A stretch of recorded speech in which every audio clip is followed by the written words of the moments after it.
There we go. Hey, didn't see you there.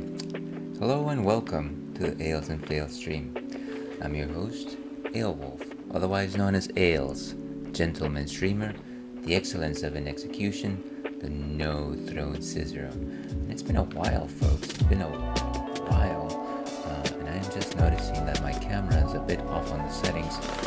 It's not completely too terrible. Let me see if I can fix that right off the bat.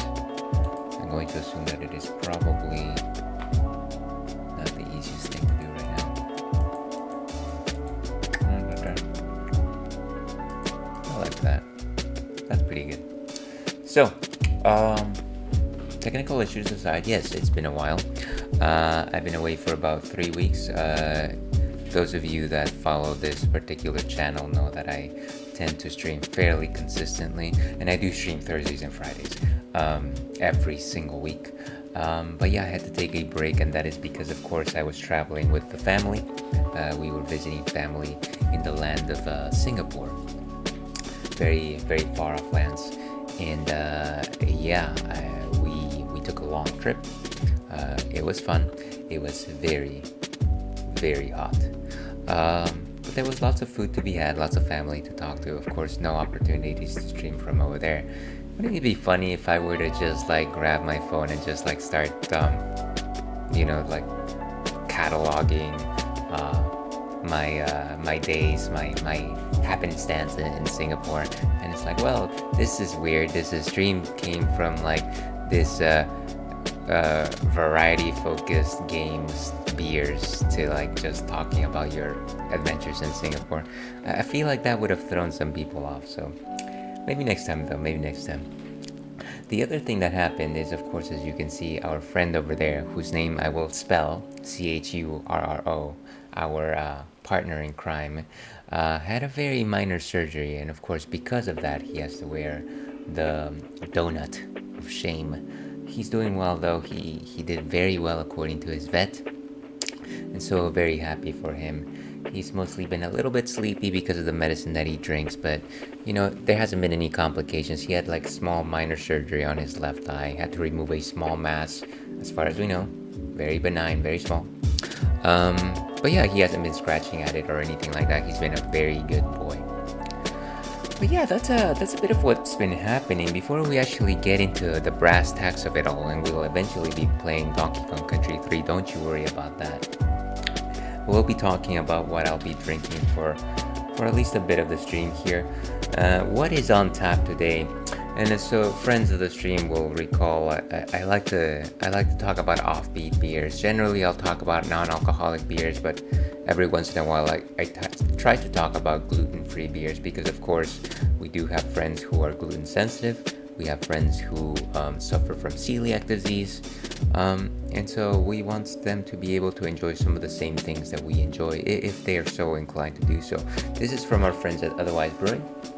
This is the Saint Sureau. And apparently, I learned recently, Saint Sureau is the word for elderflower. And so the idea here is that this is a Belgian-style ale with elderflower. Very aptly named.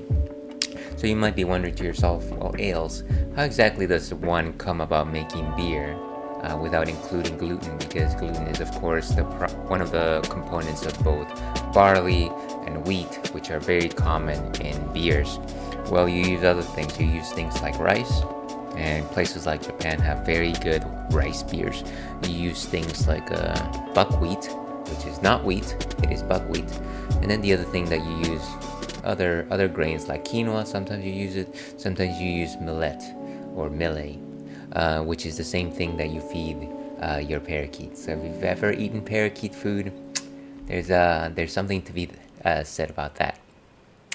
But yeah, Belgian ales, conventional Belgian ales, which are made of gluten-full grains, are known because of their spice flavor and because of the particular yeasts that they use, which produce certain like fruity, like rustic esters, which are just like very wild,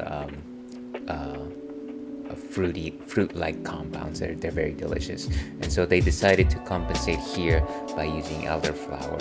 We'll see if they succeeded. But that's enough of my yapping about what I think about what this beer is. Let's actually see what the experts at Untappd has to say on the matter by moving on over here. Okay. So Saint-Sureau by Otherwise Brewing, a 5.7% alcohol by volume. Named after the French word for elderflower, and it offers a divinely inspired take on the Belgian blonde style. Classic Belgian yeast esters pair beatifically, that's an odd way of using that word, with the aromatics of elderflower, which are then complemented by the wild American hops flavors of Comet, creating a trinity of depth and complexity. Make no mistakes, however, this beer is all about the malt. We start with a medium body profile that is substantial enough to carry the potent aromatics we throw at it, while also light enough to be refreshing and crisp. It's the perfect antidote for beer lovers who crave depth of flavor but are suffering from hazy IPA fatigue. And those of you suffering from hazy IPA fatigues, I suggest you, try some stouts or something like that. Definitely a lot of us out there. Not me though, I'm cured. Saint-Sureau is a uniquely delicious beer that is bursting with flavor, low in bitterness, and goes down super smooth. So let's go ahead and see if this actually holds water. Alright, so we're using our tulip glass from our friends at Blue Oak in San Carlos, California. Speaking of California, I know that there's a number of people in San Diego this weekend off at TwitchCon. TwitchCon, of course, the cons of all Twitches, where I'm sure a number of streamers that I admire, streamers that I dare call friends, are hanging out and having a great time interacting with one another. I'd certainly love to be there someday, but chances are low on that ever happening. Okay, so we've got a beautiful pour here. Let's present over here. Relatively clear. I want to say some slight haze on it, but nothing too significant. In terms of a nose, a little bit of a flowery nose, maybe some tropical notes, even a little bit of grape there. Reminds me a little bit of the scent of like a full-bodied glass of German white wine. Nothing too much there. Maybe a slight sour tinge, but nothing really that I would describe as potent. Faminail, dear viewer, and welcome back.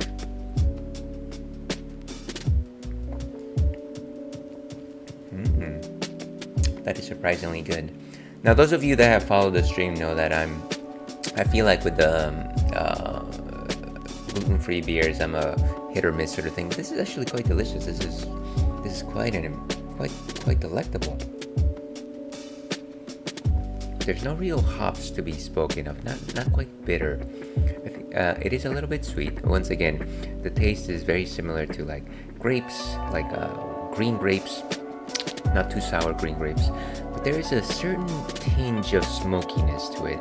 Kind of like almost reminds me of like a smoke beer, but not necessarily quite as much. I want to say body complexity 3 out of 5, which is surprising because this actually looks light, but actually when you swirl it, you can see that it almost has like a jello-like complexity to it. It's almost like a thick cider. I very much enjoy this. I'm very surprised. And of course, we have to say hello to our friend Dorkmander. Dorkmander, good to see you. How are you doing today? Thank you very much for popping in. Very much appreciate you. Cheers, friend. Cheers to you. How have I been? Well, in a word, hot. As you might know, I'm not going to assume that you know, but I was traveling in Singapore with the family, and it was a very toasty experience. Now, never mind the fact that this is the 4th time I've been there. But I guess slight anecdote here. My in-laws were very generous to put us up, which very, very kind of them. I love them for it. Wonderful. But they are not necessarily the keenest on using ACs and fans, and so yeah, just a very hot and humid experience. You think that when you're out there, you're like walking the streets, you're seeing the sights, eating the great delicious food. You're like, okay, I'm hot, but at least I can come back to the home base and I can be cool and fresh again. No. It was yeah, it was just a bit hot. Yeah, not the ideal way to plan this out, but maybe we can do better next time. Maybe we can do better next time. Overall, sorry to highlight that, but I'm glad that you might have enjoyed some of my IG highlights. I feel like every time I travel, I put myself on this idea of like, oh hey, maybe I should do some more social mediaing again, get some traction, have people like entertained by the nonsense that I put up there. So thank you very much for putting up with that. Thank you very much for the welcome back, and I hope you've been well. Without asking too many specifics, I believe I do know that good things happened to you between this and the last time we spoke. So congratulations to you, Dorkmander.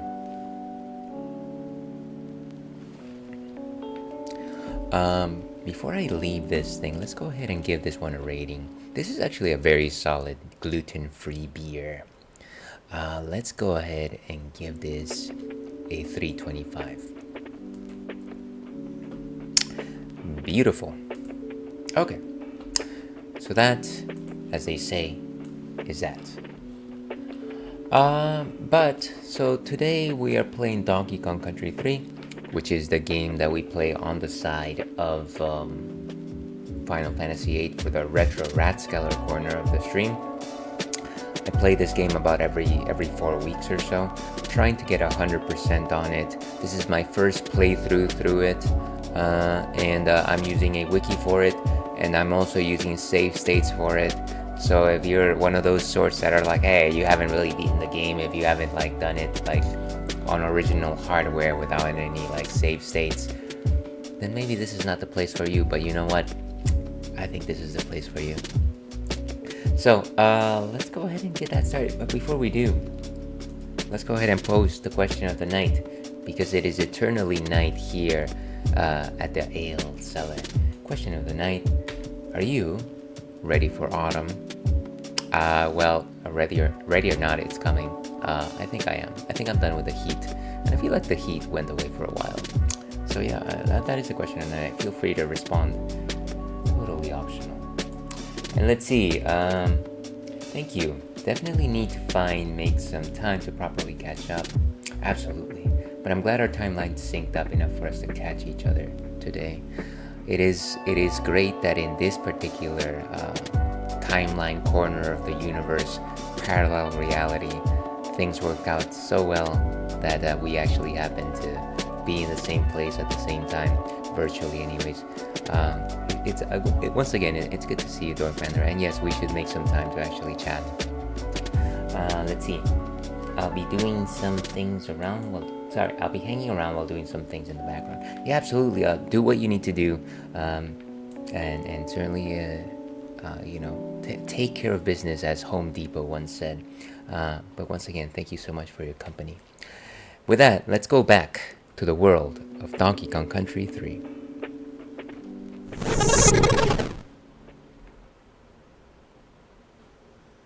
And let's see. I am noticing that I am not seeing my chat box. Where is that thing?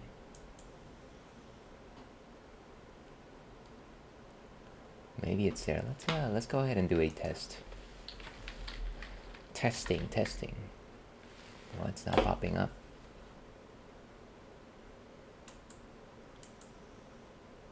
That probably reset everything. Let me do this one more time. Ooh, I guess it's gone. You think that you've got everything working, but then all of a sudden... Let me put the game sounds on.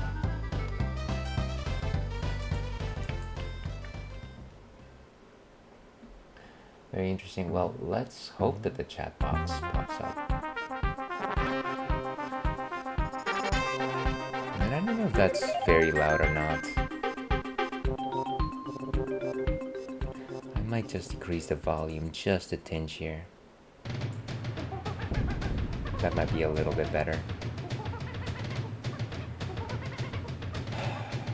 But yeah, I have no idea what the issue with the chat box is.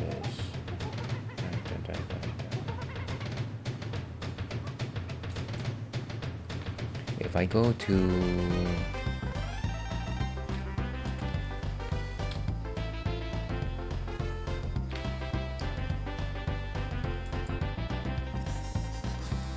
and hide and unhide. Let's do one last test. Wow. Well, it definitely doesn't want to show.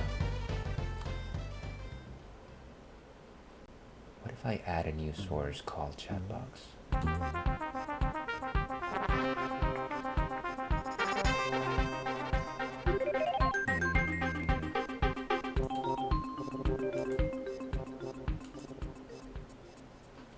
And now, we do this.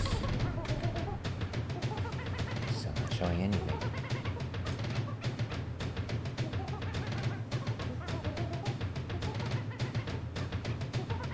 Well, I am completely dumbfounded, and I don't think I can do anything about this now. So you know what? We will have to proceed without the standard chat box. Very sorry about that, folks. I'll have to work on it at some other time. Unfortunately, my time is limited today. So let's just get going.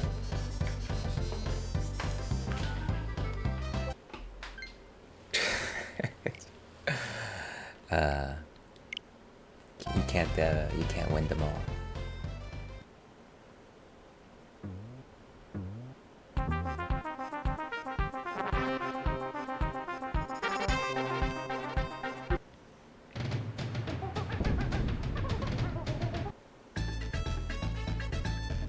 So I feel like I might be able to load this game, but at the same time, I probably had a suspend point. Let's see, these are all from 725. The latest one was on 604. We're probably gonna just load that. Doesn't make too much sense not to just do that.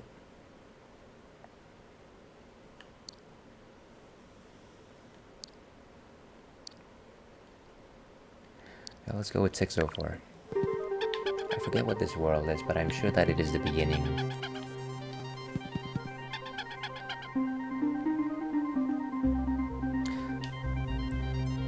I'm sorry, I need to try one more thing before I let this chat box thing go.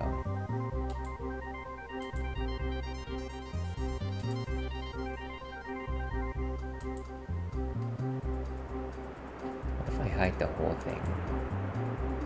And then bring it all back.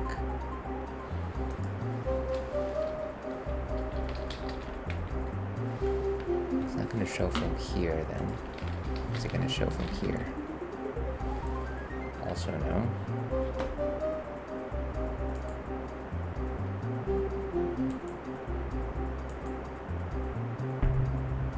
Let's go with clean.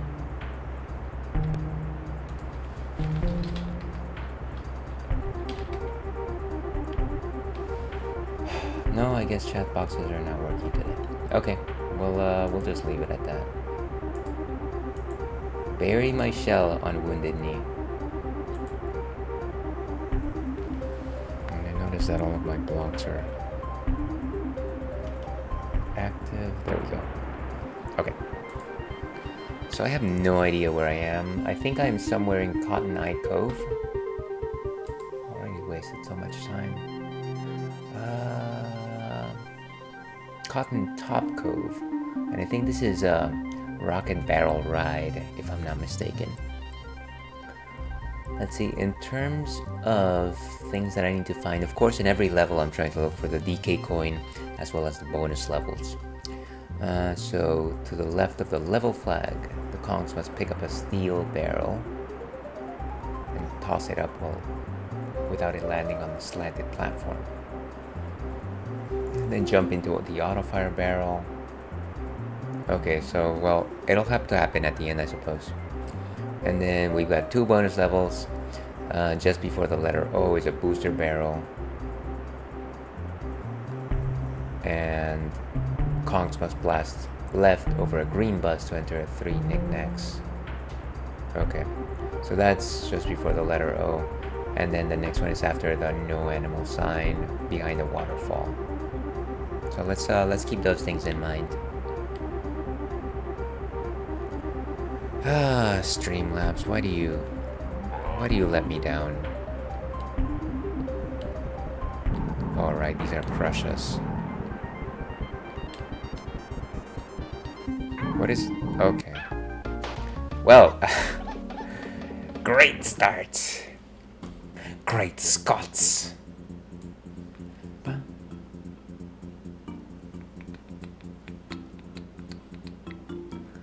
Okay.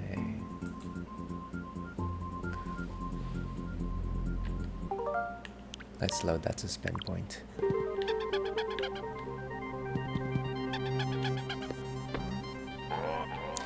I wonder if stepping on him with Kitty will... okay, yeah, he's a lot heavier. He's a heavy baby, that one.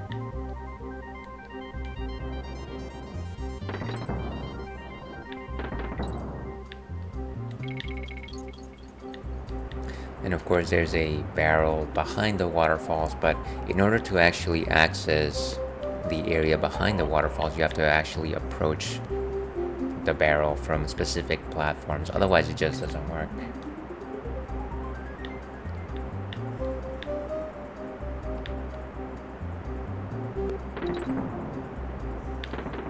What if I go this way? Oh! What? How was I supposed to know that? How was I, little old me, supposed to know that?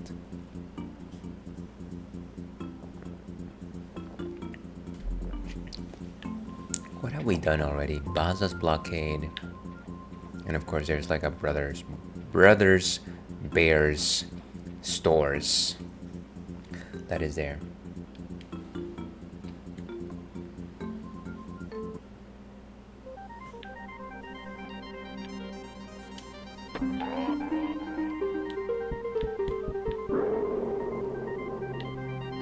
That's interesting that you can fall all the way down once you're behind the waterfall.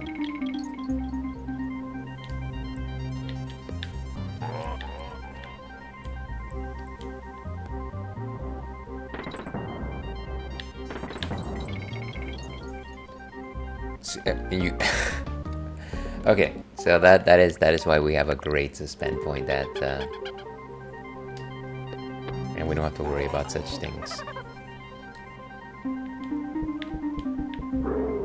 Remember Crusher, how he was a great enemy?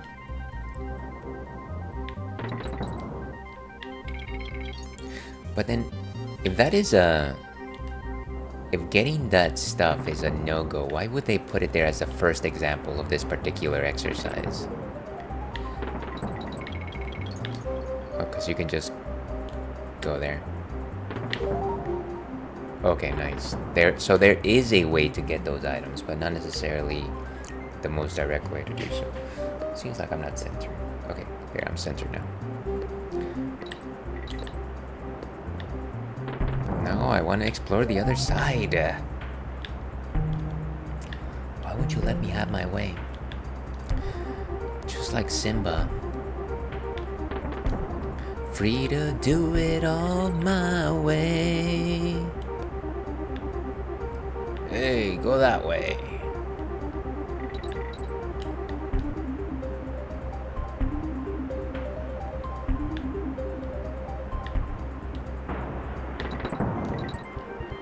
But what was over there? Ooh. That's interesting. I am already getting disoriented with the many numbers of barrels that I can actually take. No, I don't want to go. I don't want to go. And we got an ad starting in about 3 minutes, folks. Stay tuned. Okay. It's always funny the number of people that you get follows from when you post anything Twitch related. But they're all ne'er-do-wells, you know? Oh, huh. So that's how you were supposed to get to that.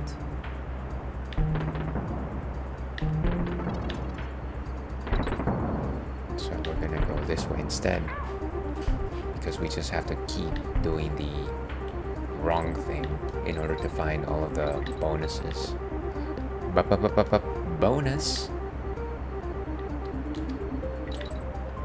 Actually, it doesn't seem like you actually needed to go in that direction. And of course, if you're just tuning in, we are enjoying some Saint-Sur-Hall from Otherwise Brewing. To your health.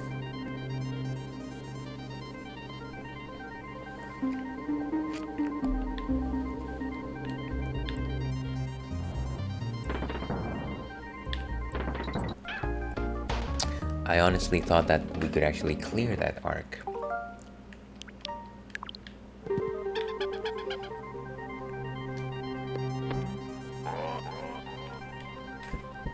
Oh, alright.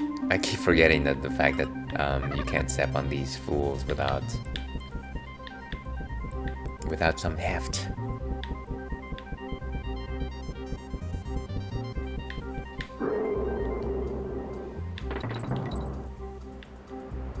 I remember that was the one thing that was missing from Donkey Kong Country 2. In the sense that neither of the monkeys that you were controlling had the ability to step on the bigger guys, with the ones with the bandanas.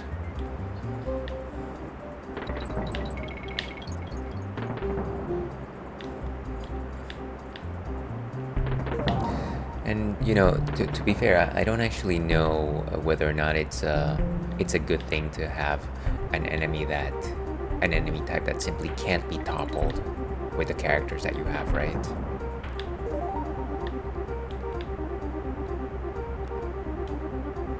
I do think that if used properly, you can definitely have unbeatable enemies.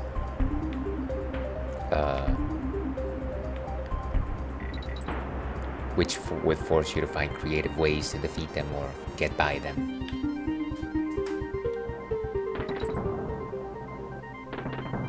But what's over there?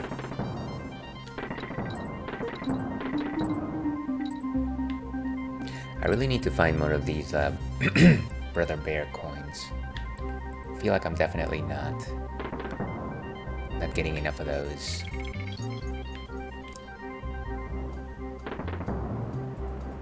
And ad is about to start soon.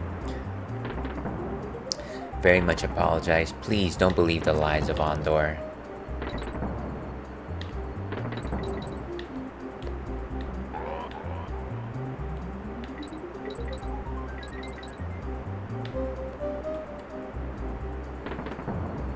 And so for this one, we definitely gotta make sure that the bee is at a low point in its arc deluxe. There we go. Ugh. You know, this would be a lot easier if the barrel didn't keep going up and down.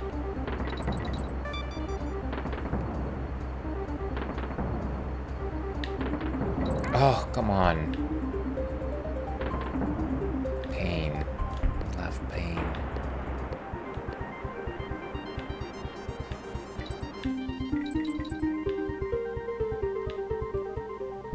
Oh, come on. If only there was a way to get through those guys. Okay. At least they've got their own, like, station to patrol. Oh, come on.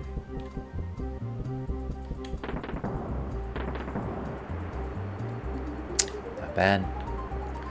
What's the first thing that I was supposed to look for? Just before the letter O. Have I even encountered the letter O? I feel like I may have. Captain may have.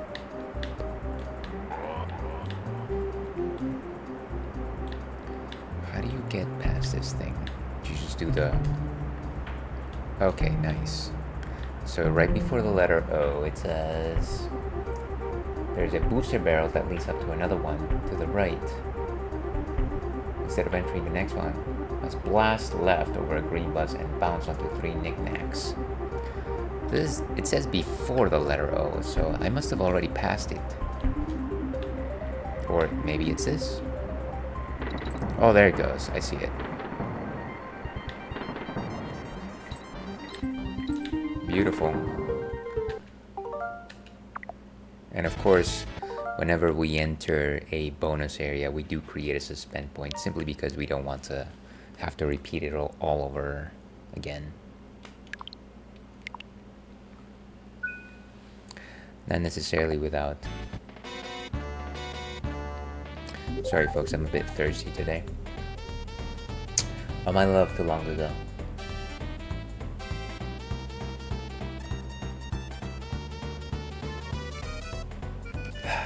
Definitely enjoy that smokiness on that beer. Where was I?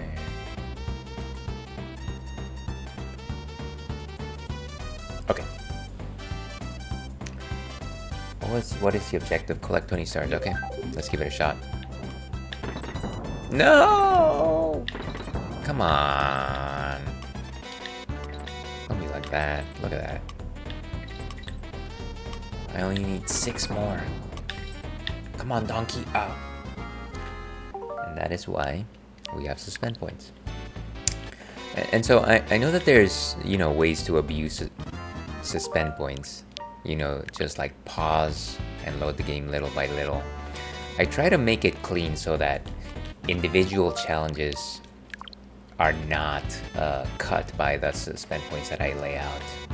Or at least in my mind, that's how it works.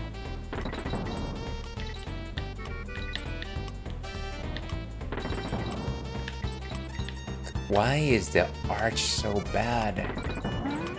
Nice. Boom. First Tuscan wolf kiss of the night. And we made it to the star barrel, which means that we can create a suspend point right here. And so the idea is I generally will do a suspend point before a level or in the middle of a level. And that's kind of how I'm keeping myself in check. And of course, I'm not asking for you to agree with it. I am simply stating my rationale. The next one is collect 60 stars after the no animal sign behind the waterfall. I'm surprised that there was no Donkey Kong barrel right after the star barrel.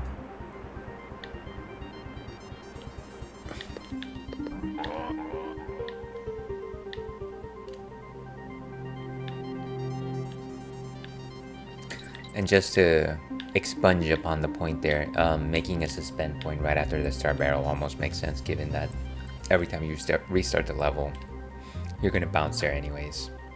So all I'm really doing is giving myself limitless lives.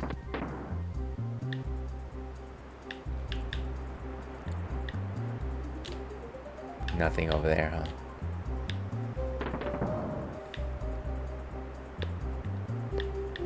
Oh.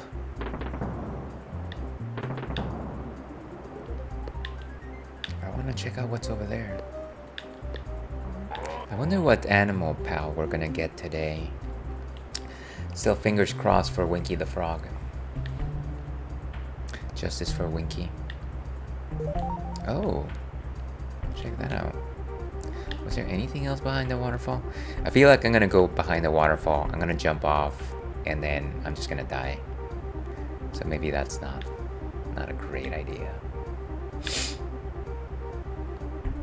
Let's get out of here.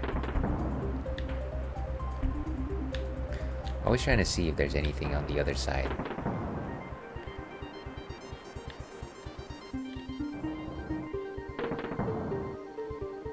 And again, it's one of these things where we have to make sure that it's low in the arc. Oh, that one was... I didn't even see the one that was up there. So bad. There's a letter N, which we could have gotten. Oh, there's our animal pal, I guess. So this is the bird that mimics us to the T.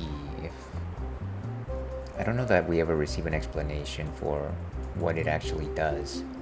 But I know that for it like follows us left and right, and then it also just copies us and it gets items for us, which is nice. I'm not gonna deny it.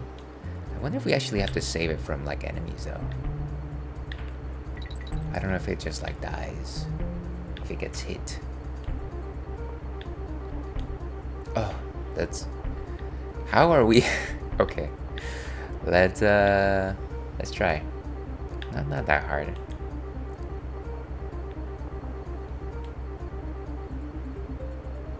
It's getting a bit stressful, folks.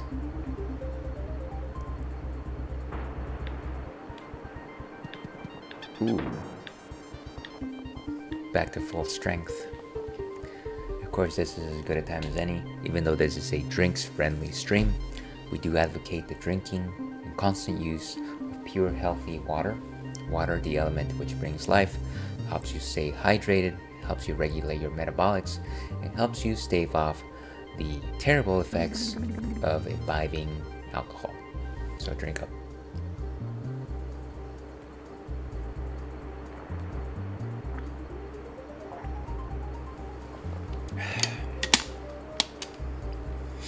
Okay, let's keep going over here.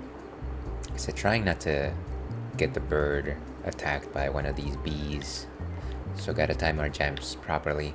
I do not know whether or not it will get hurt.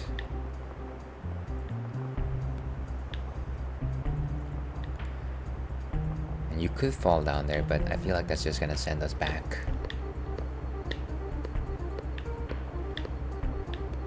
Ooh, that's a barrel right there. Oh, come on. That was so close. Jeez. So we either go there or we check what's behind the big muscly man. He's... Oh, okay. He's got a specific... Oh, come on.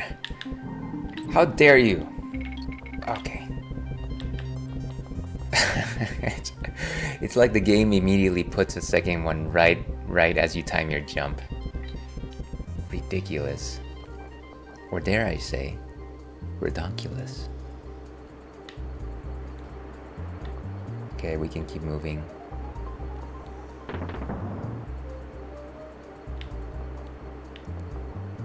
I think these guys are called like parallel birds. Named aptly after the parallelograms. Oh, and there's the no animal sign. So, after the no animal signs, Kongs must go behind the waterfall, jump over a booster barrel, and walk down the platform below. Okay. Nice. So got a couple lives there. Cool. They say walk behind the water.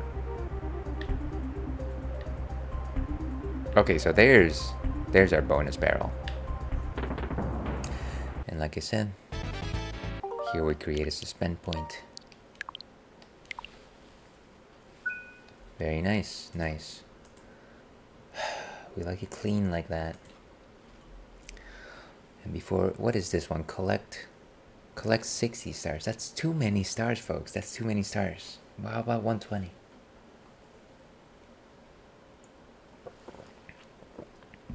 Okay. So collect all 60 of them. Whether it's 60 stars or 3 Egyptian god cards, we have to do it. Oh man. It's one of these, huh? Probably should stick in the same area until I get all the stars from. See, I'm already going to miss all the ones that I didn't pick up. Sometimes it's just difficult to survey how many you have to collect per every area. And of course, it has to be one of these things. Do it! Do it! Yes! And we got our G. Gee, everybody. Gee.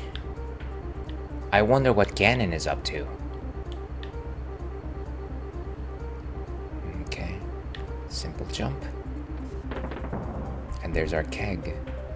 Generally, when I see a keg in this game, specifically in DKC3, I'm assuming that we are going to have to use it against the guy that carries the hero coin, and I'm pretty... Come on, don't... it reappeared. Nice. Nice. Where's the guy? Where are ya? So if I just throw it,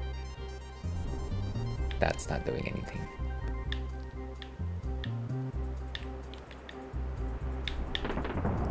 Wait, what was that? There's a secret barrel there, huh? Okay.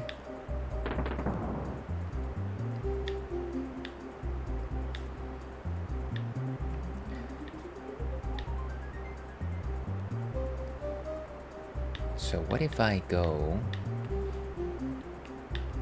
Right, there's no place for it to actually bounce back from here.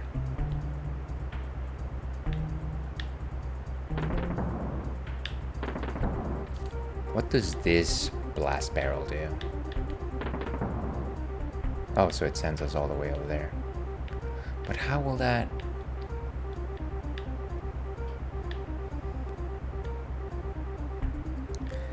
Could I...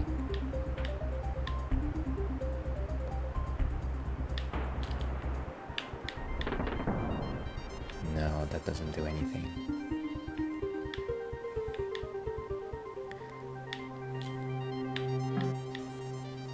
And that just hit him in the head.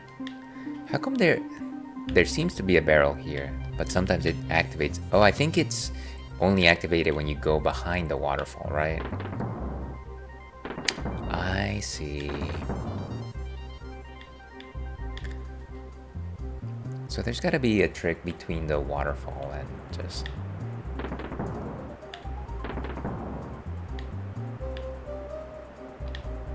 What if I go this way then?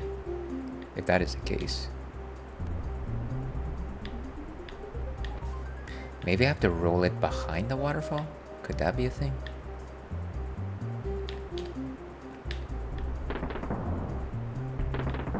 No, that doesn't make sense. Okay, let's see what the wiki says. Steel barrel and lightly toss it up without it landing on a slanted platform. The tongs must quickly jump into an auto-fire barrel above the waterfall to blast all the way to the left behind coin. As coin faces left the Kongs, the steel barrel hits it from behind, defeating it and rewarding the DK coin to the Kongs. So there's gotta be some sort of a barrel other than that one. No! That's life. Okay. Well, at the very least, we're already clear for bonus levels. So let's go back in.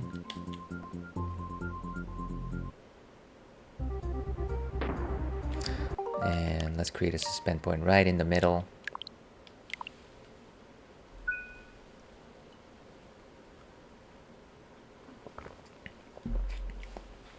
Okay, beautiful. So the goal here is to make it all the way back to the DK hero coin. Shouldn't be that hard. Now we can ignore bonus stages.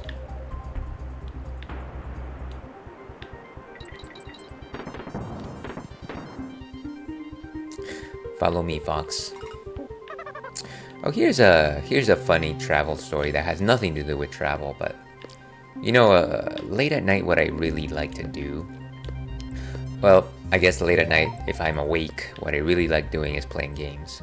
But when I don't have the chance to do that, I'll simply lie in bed and I'll watch YouTube videos, and generally it's like video essays, because that's really the only thing that I like watching on YouTube these days. And one of the ones that I decided to catch while I was away in Singapore was this just video essay of... Oh, come on. That arch was so unfair.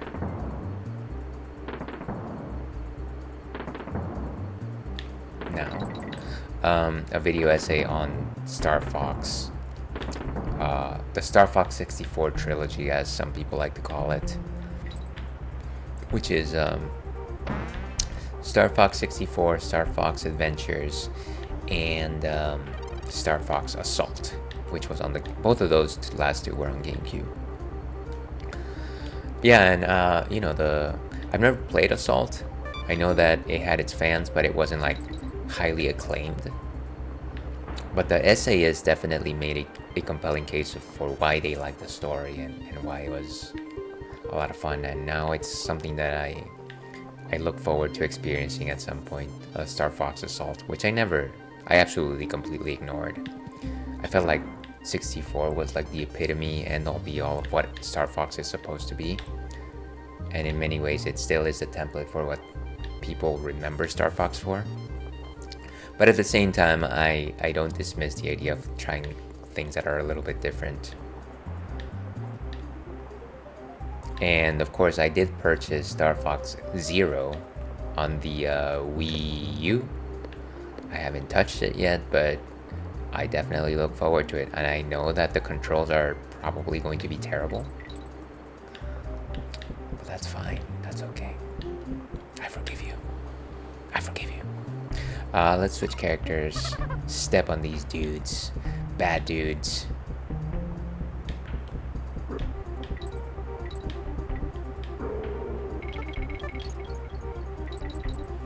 Those are some bad dudes. Okay, and then we go up.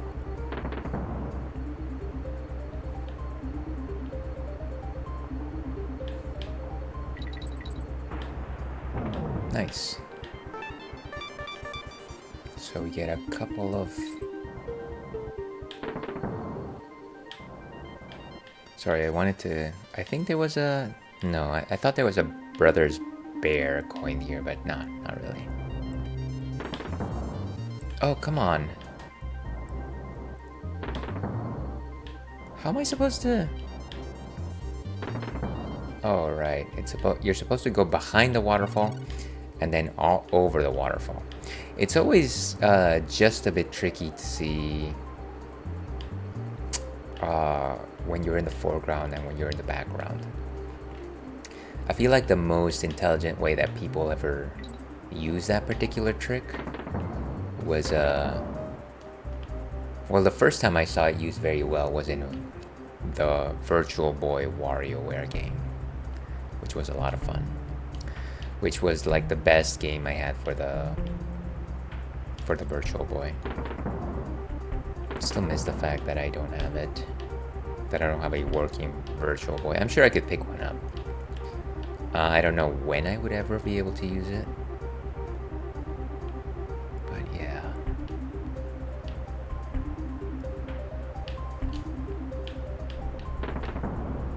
So wait, there's gotta be a trick here. What am I doing wrong here?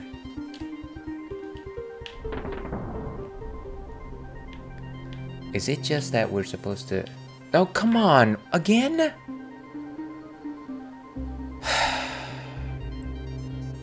I don't know if I should just activate my Star Barrel save state. Let's just keep going. That was frustrating. Okay, we're right here anyways. It's just a waste of time. So, what exactly is the end goal here?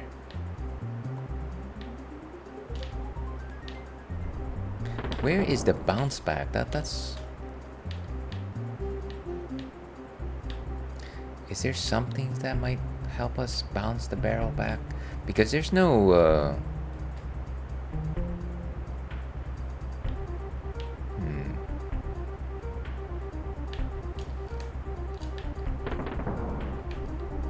It's like the barrel goes there, but there's no...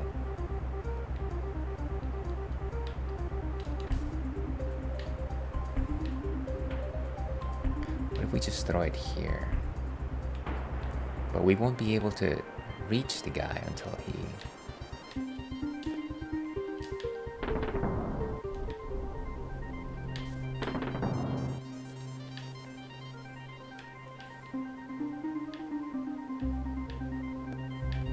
do one of these. Oh, come on again.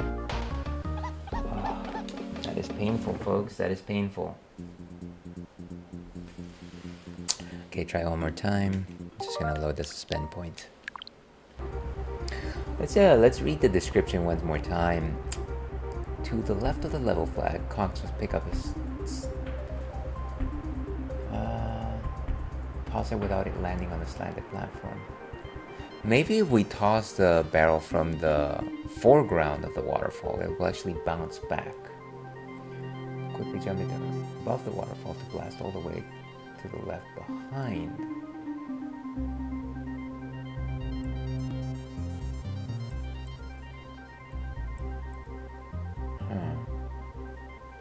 Okay, well, we'll keep trying, I guess.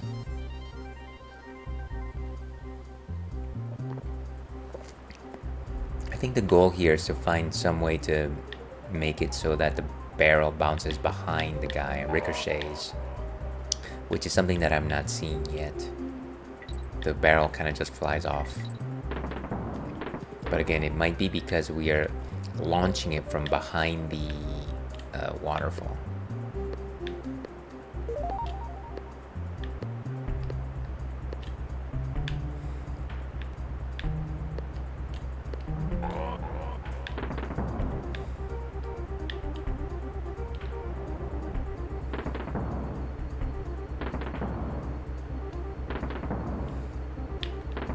Oof. Oh, come on.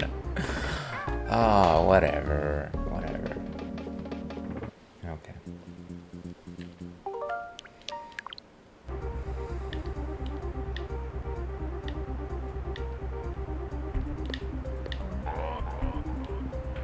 Very tempted to just make a suspend point at the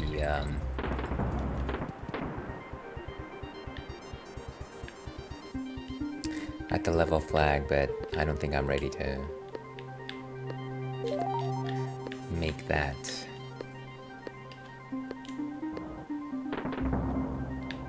Sacrifice.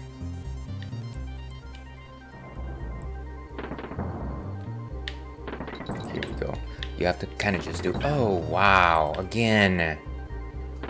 Totally surprised me. That's so obnoxious. And I wonder if the point of grabbing this bird is only to ever get this letter, because otherwise he's not doing anything. Like I don't think I've encountered like extra lives or anything like that. Okay, maybe there was something there. I have no idea what that was.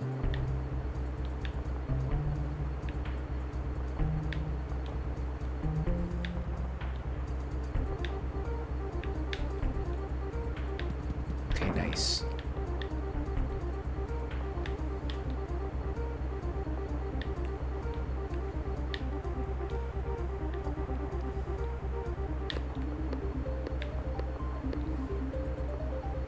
Let's do this.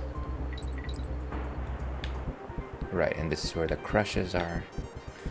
I know that they're not called crushes in this game, but they are crushes to me.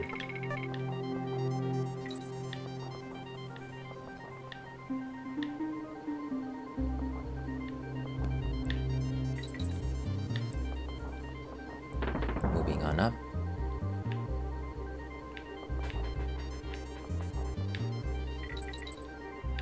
And parallel bird gone. That's the last bonus stage.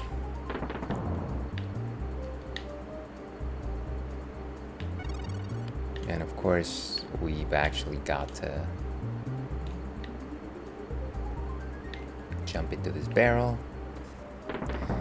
Okay, so the working theory is that you gotta launch this barrel from the front, and that's really not doing anything. What if you launch it from behind, like what we've been doing?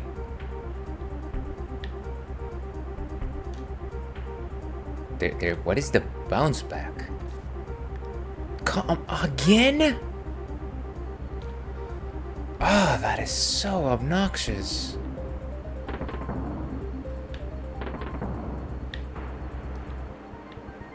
And we got ads starting in about 2 minutes, folks.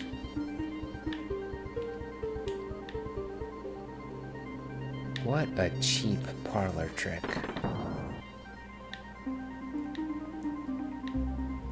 Yeah, so where is the... Like, when does the game...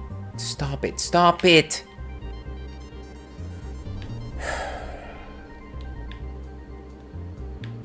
Okay. Well, clearly, Ales needs a drink. So, to my sanity.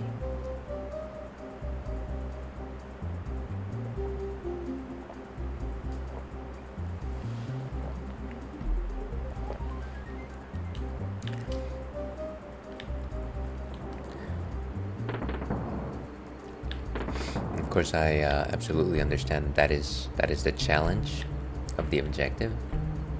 Doesn't mean that I have to agree with it. Okay, so yeah, I am still trying to find where the bounce is. Is it just like...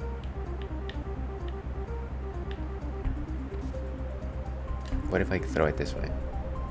It bounces that the other direction.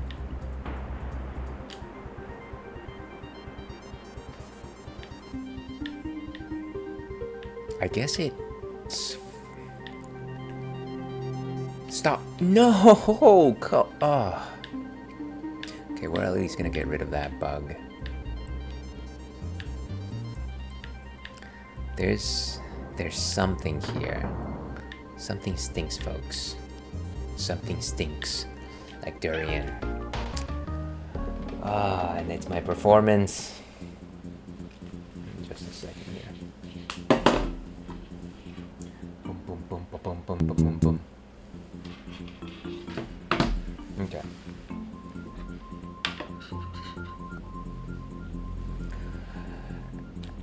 So load that suspend point. Ad is starting soon.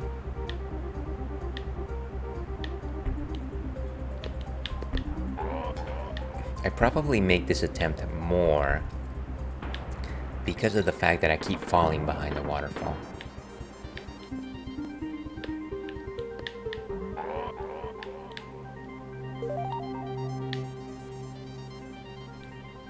Starting to get to one of those points where I'm just like memorizing the map, which is probably the way that you're supposed to play this game, all things considered.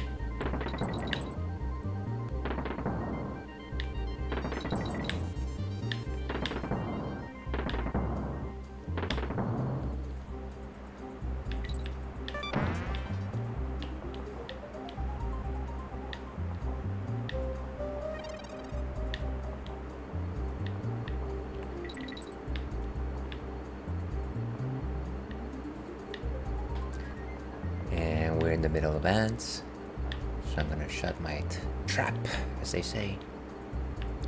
It's a trap.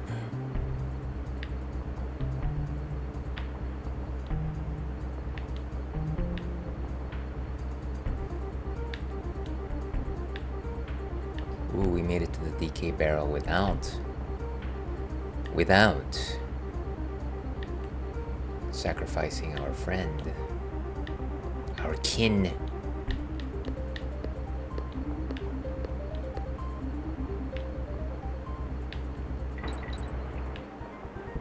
Ooh, and here we go. Game sees game.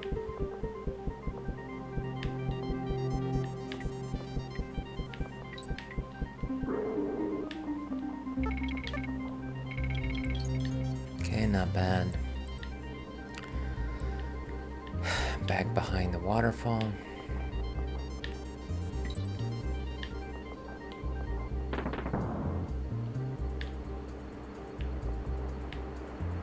And this is where we often have to restart. Nice, nice. And of course that's the bonus area which we no longer need.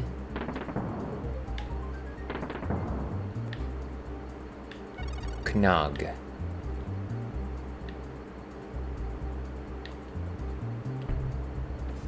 Okay, and so we're back on the same problem.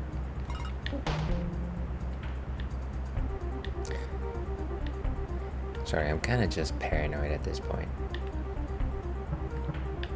Ah, took away my barrel. No! And so it's immediately after I enter the waterfall curtain that it's just like, oh, you're no longer in the same plane of existence. That's so silly. It's just water. Why are you in a different level?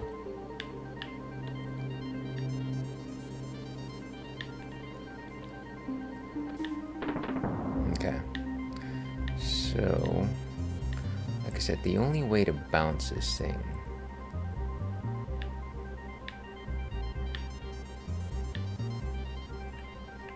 Why do I keep not making that jump? I don't understand. Okay. Seriously, what? It's right there. It's right there. Oh, Ales, it's been too long. Okay, nice. So the idea here... Don't touch the guy. So I'm gonna... No. So I know that if you hit this side of the cliff, it'll bounce, right? Sort of. I thought it bounced at some point.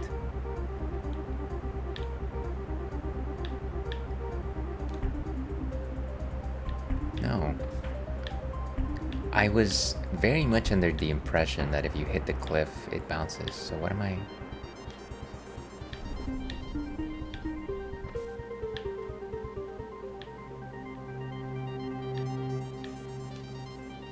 Of course, that doesn't work. It's like, oh, Ales, the whole mechanics of the game suggest that you are wrong. At this point, I'm probably just gonna watch a video. No!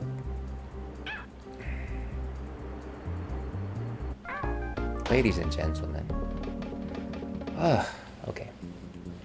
So, yeah, I'm gonna watch a video and see how this is actually done. Because this is, let's see, a rocket barrel ride hero coin.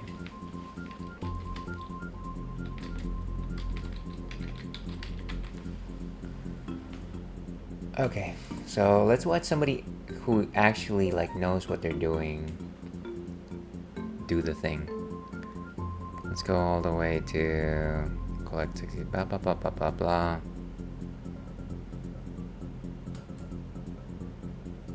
So they go, what are they doing? Try to see that again. Oh, ho, ho, I was doing it completely wrong. I was shooting from the wrong barrel. Imagine that. Pull up that window so I can close it.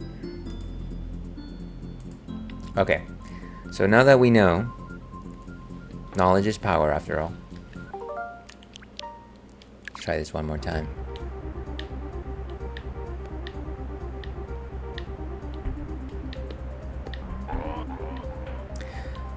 This is the waterfall theme certainly seems like an interesting beat.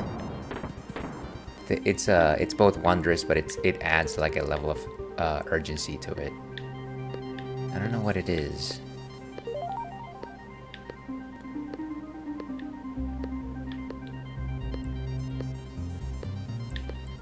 All right, you won't go there from the foreground.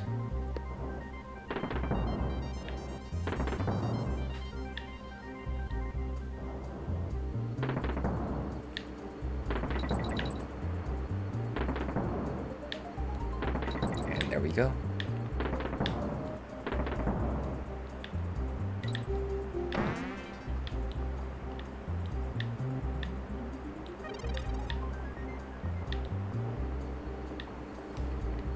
And I think I get an extra life if I do this with Kitty. Yeah, so what? There's like a Kitty specific switch with the parallel bird, I think, which I cannot tell what it is.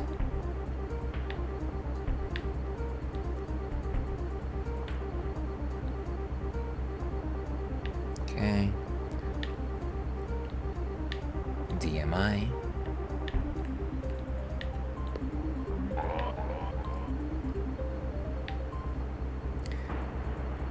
Couple of bounces here and we should be worst case scenario. And that's exactly when I needed the guy. That is exactly.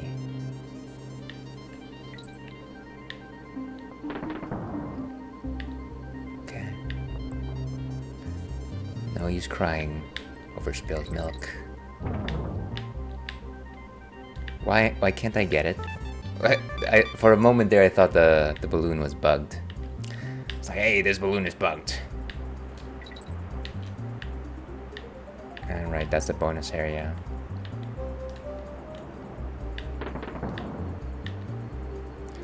Knug. Knug is achieved.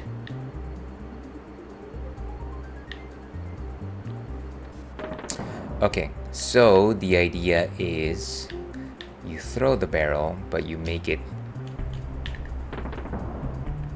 faster than the barrel somehow. Oh, come!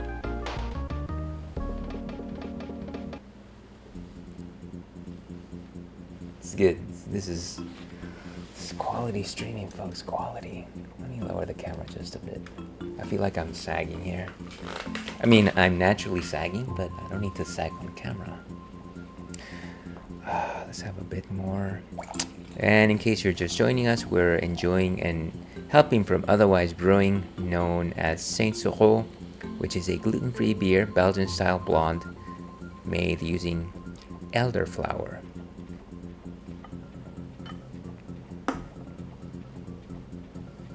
And to your health.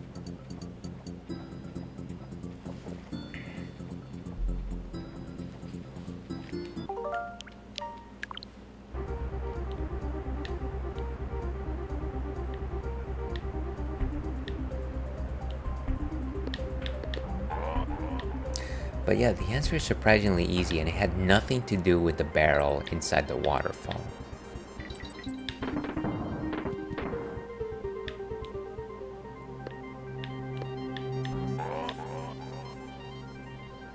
Definitely goofy that way. In fact, why?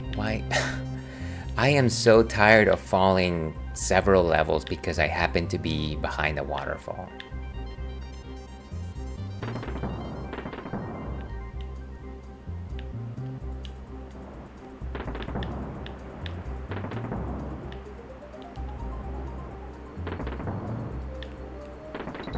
Nice.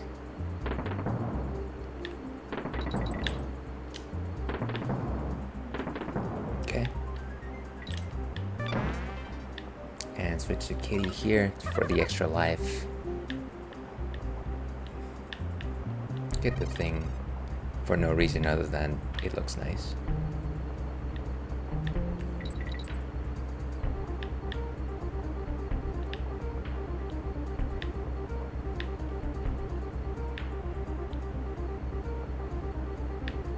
Maybe that was just a banana that I was catching and I didn't realize. Let's switch to Dixie just because I want to make sure that I have Kitty for the crushes. Or as that boss in Star Fox would say, I am going to crush you. You know the one. Yeah, that one.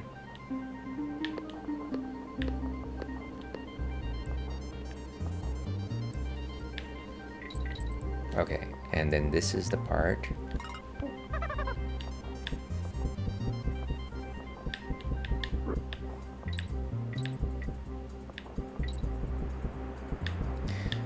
I don't know, these guys just, they don't look like they have like natural muscles. They certainly seem like they've employed the use of artificial steroids, and I can't abide by that. I'm not very confident of this jump with Kitty for no reason other than, you know what, there's no reason.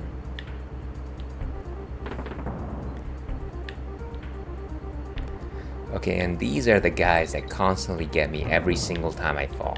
So frustrating. Okay, let's Let's go up.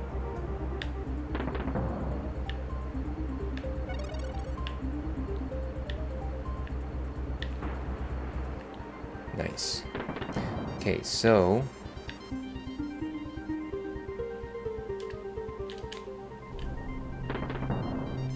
there it goes. Beautiful. And that took like 5 hours. Or like 1 hour, but still like 5 hours. Let's get out of here. What an unpleasant exercise. Pull the flag, and we're done.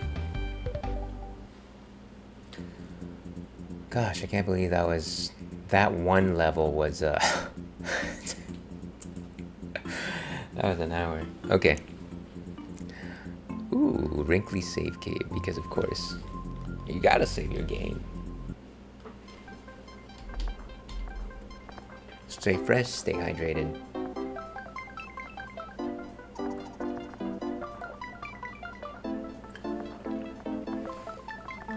And of course, one of the nice things that they did for this game is that it made it so that you don't have to pay coins to actually use the save feature, which I thought was always silly. I think it's silly every time a game forces you to like pay to save. I don't know if you've ever played the new Super Mario Brothers on the DS, but they only allowed you to save on very specific junctures, which was frustrating.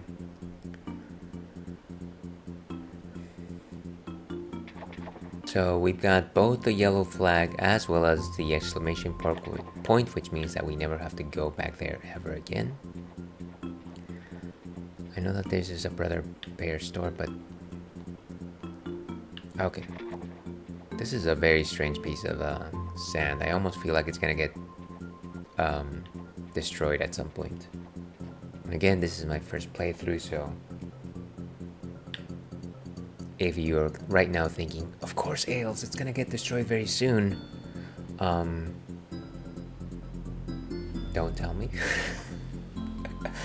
Let's go ahead and see what the next thing is. So this one is a creeping clasps, and we've got 2 bonus areas. So DK coin is on a platform below the one with the level flag. Kongs must go right past the level flag and pick up a steel barrel under a roof. So essentially go past the level flag. I feel like there's a theme here with DK coins in this game. It's a lot about just going all the way to the end, because the guy with the coin is often at the end of the game, at the end of the level. Okay, so we've got bonus levels. From the third, grab 15 bananas from the third horizontal rope after the letter K. There are 2 green buzzes that circle around a very short horizontal rope above.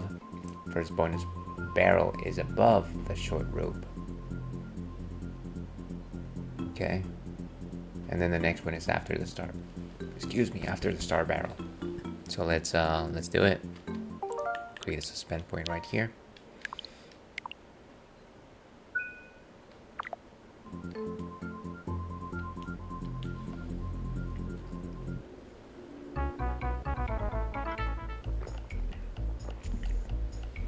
And you know, I didn't think I would say this, but I am happy that I'm back to this level. This is like the most basic level, the first level types that you encountered in the game. And it is refreshing to see them. The like state fair, kind of like bayou type level. Maybe not bayou, like pier type level.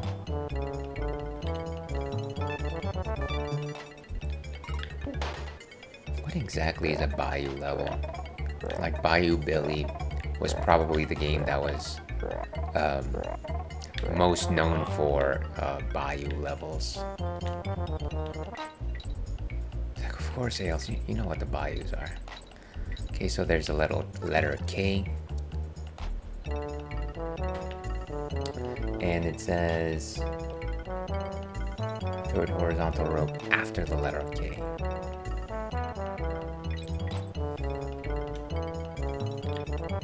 And there's a basic Kremlin from the Russian Kremlin, of course.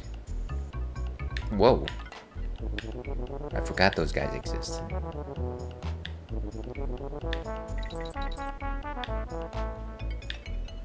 Two. And of course, the water is lava. And there's the bees. There's a bonus barrel. Oh, come on. I hesitated to jump because I assumed that they were going to go beneath me. Let's create a suspend point right here. Grab only 15 bananas. Can't be that hard, right? Right.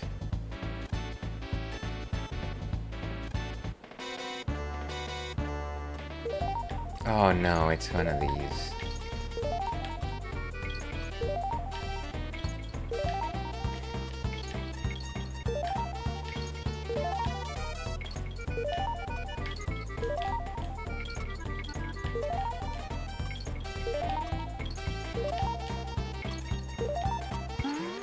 Come on, go, go! Ah, nice.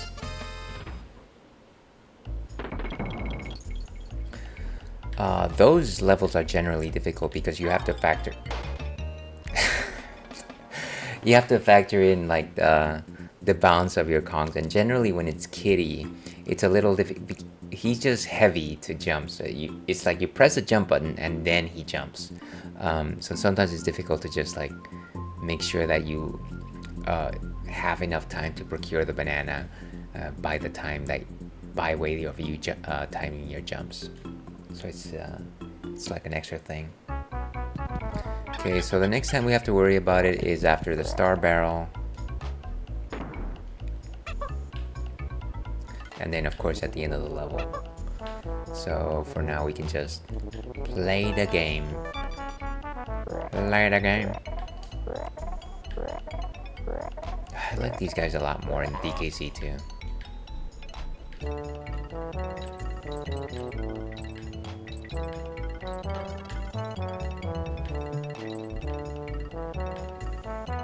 I kind of think it's silly that some of these Kremlins just don't have a theme.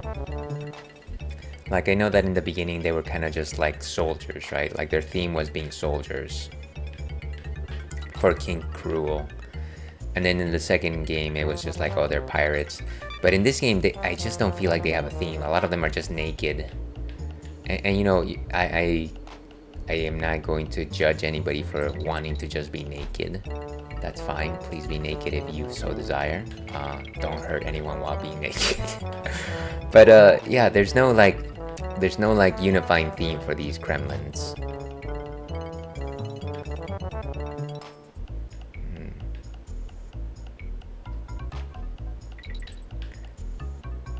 Very soon we're gonna be talking about naked crimes.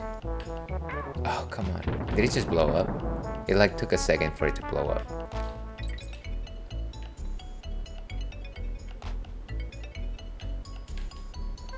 Oof.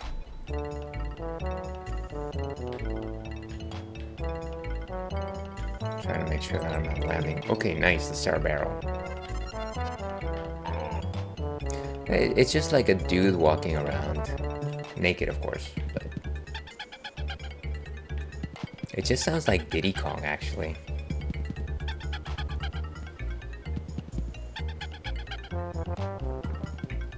Let's see, that boy Ailes, up to no good. Welcome in, I go. Good to see you. How have you been? You think that I'm up to no good, but I am indeed up to no good in terms of skill. So let's get this guy out of here. So after the star barrel, climb across a few more horizontal ropes. They must go to the parallel pair of ropes just before the next boardwalk. Avoid 3 clasps and drop below the center of the lower one to land into a hidden auto fire barrel. Okay. Haircut looking good. Thank you. I actually just got it today. I have been having a ridiculously head of hair during my time away, and so it was time to just like manage it one more time. I gotta tell you, when the barber shop fellow what do you call that person? Because it's not like a hair salon, so I can't just say, oh, it's like a hair salon person, but what do you call the person that works at a barber shop? Barber? Barber makes sense. So the barber styles my hair in a different way than I actually want it to be. In my ideal world, I would just have a pompadour, but of course, because of the fact that I have curly / wavy hair, I can't ever have a pompadour.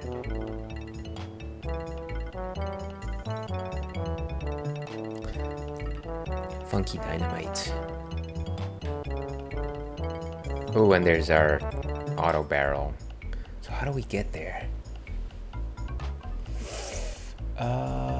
Drop down from the center to the lower end to land on to a bonus barrel under the boardwalk. Okay, so we gotta just find that. Whoa! There it is. Well, that was definitely not. I don't know that we were going to be able to discover that without taking the hit. Create a suspend point. And so this one is find the coin. So let's find it.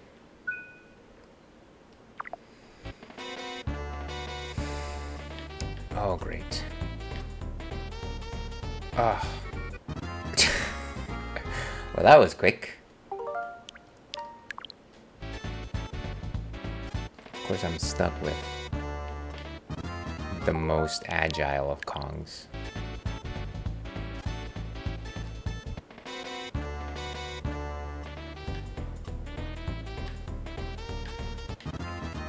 I gotta remember to... Unfortunately, Chunky Kong, or what's his name? Kitty Kong? Has a very big hit. Oh, come on, there was a fourth one? I thought after 3... I thought we would be done with this, folks. I thought we would be done. Yeah, so he's got an unusually large hitbox from what I'm telling here.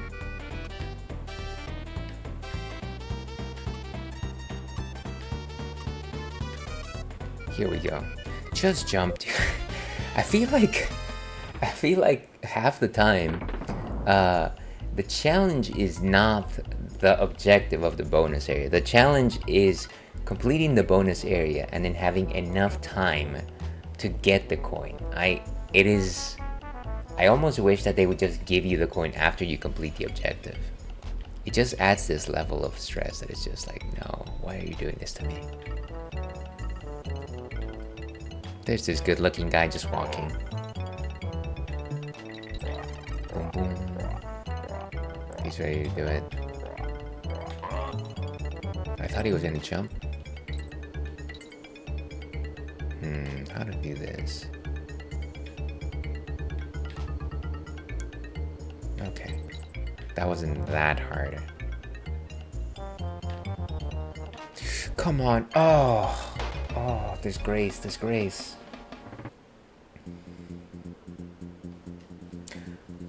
Boom, boom, boom, boom, boom, boom, boom, boom, boom, boom. Wait, I'm just gonna die right now, aren't I? Good. Okay. Well, that was unusual.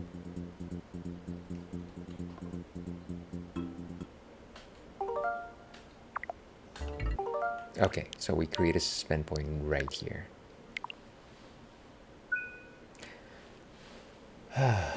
And we've got an ad starting in about 3 minutes, folks, so brace yourselves.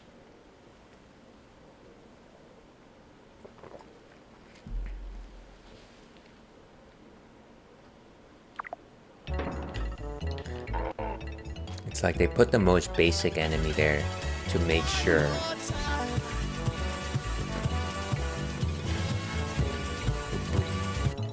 I forgot what I was gonna say. Thank you very much for the redeem. In I go. And yes, I know I should update my sound alerts. Maybe add a few more tracks.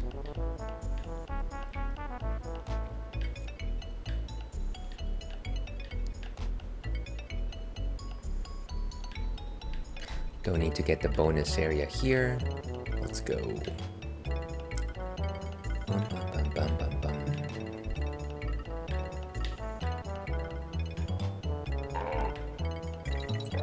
Oof. I almost ran off into the water.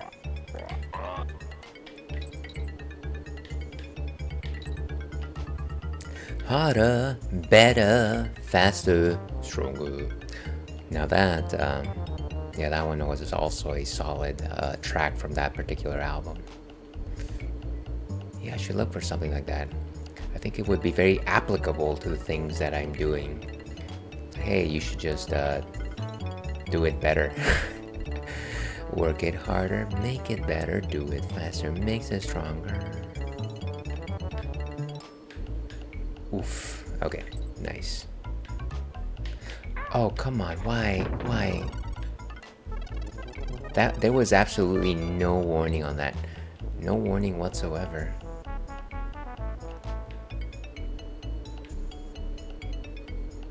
Okay, this is gonna be a challenge.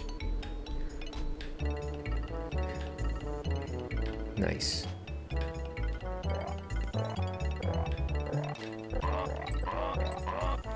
Not bad. Oh, more of this. I honestly thought we were at the end of the level.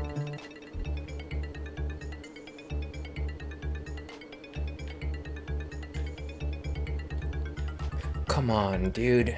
Ah, crazy. Okay. So now all we got is the challenge of this guy. It's very obvious to me how we're supposed to get him. Got ads starting in about 30 seconds. Climb across a few. He's on a platform just below the one with the level flag. Go right past the level flag and pick up a steel barrel. So I don't want to grab the flag. No, don't. Ooh. Okay. Gotta get back in there. I guess let me just create a suspend point. I wish there was a way to warp, but unfortunately we're gonna have to go all the way to the end of the level for this.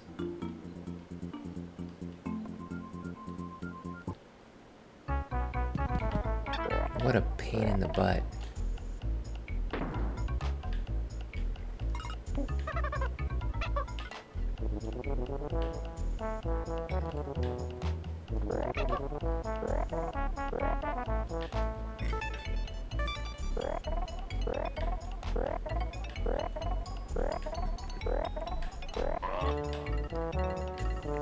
Let's put Kitty in the lead simply because he can be sacrificed the most.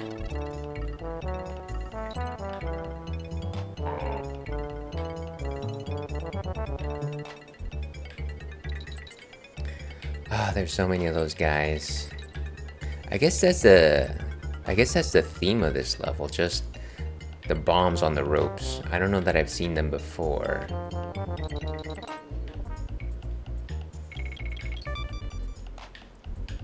Oh, and these chiseled crocs.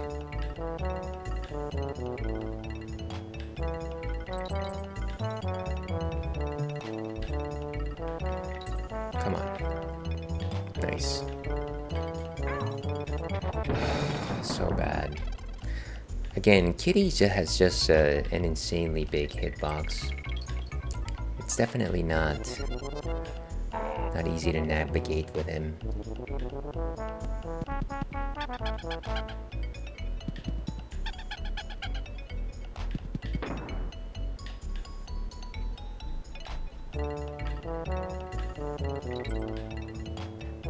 Okay.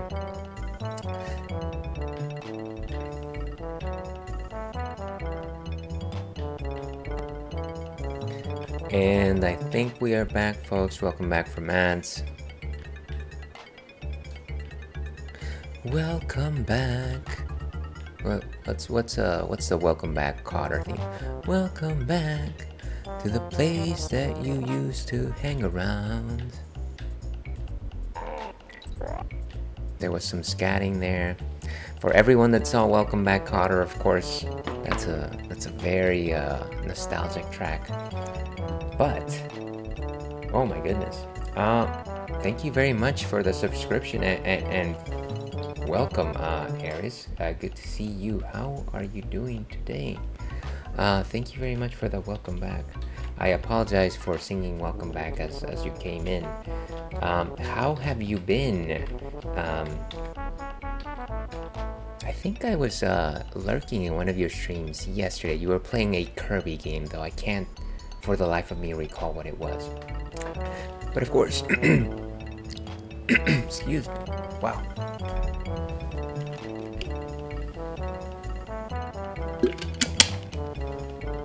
All that being said, certainly welcome back, and give a follow to our friend Aris OG, who is an excellent streamer.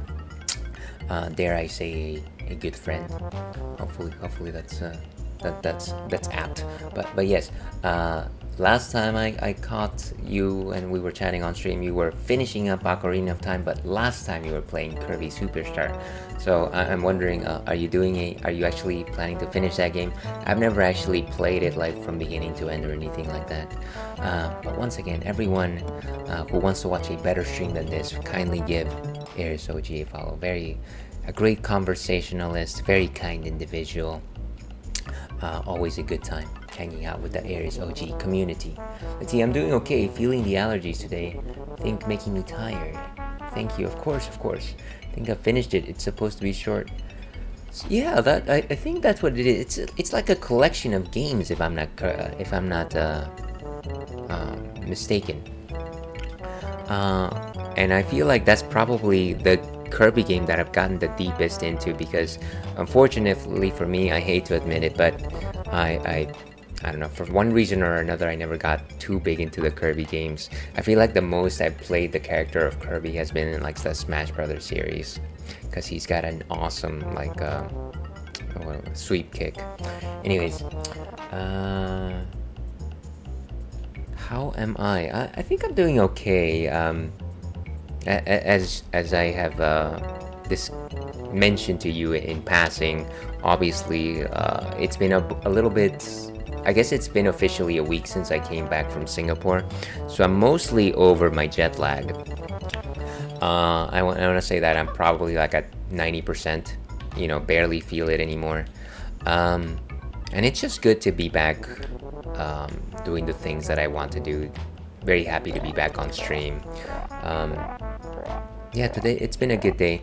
I don't know if you can see good boy Churro over there, but unfortunately he did have a small surgery in the past couple days.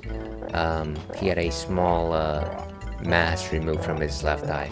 So if you can actually see him, he's over there hanging out, but he has a donut around him to make sure that he's not scratching his eye. So hopefully it's nothing, but this is probably, you know what, let's simply say that it is not the first time he has had a similar procedure like that. Of course, we're all lovers of our friend Churro, even though he's a mischievous boy. But that's kind of been what's on my plate recently. Let's see. Same. This is technically my first Kirby game. Okay, so we're on the same place. Nice. Churro, MG. Hope he's recovering well. Yeah, he's been good. He's been a little more tired. I think he's very grumpy because of the fact that he has to wear a donut or a cone. And he always manages to find a way to get out of it. And I don't want to like put pressure on him or on his neck. But because he's not like actively scratching at it, I kind of just let him be sometimes. As long as he's, oh come on, under my watchful eye. I'm sorry to say that in the middle of my statement. But yeah, he's it seems like he's gonna be okay, I think.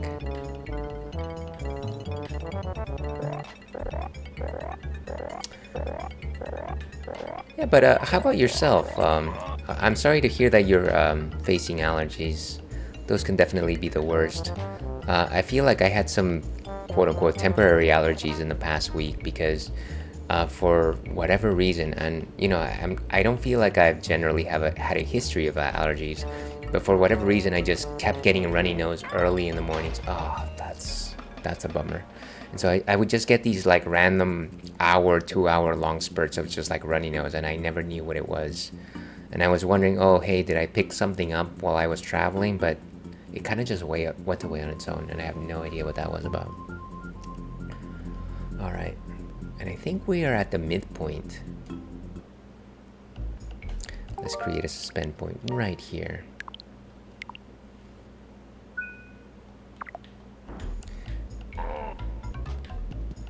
Nice.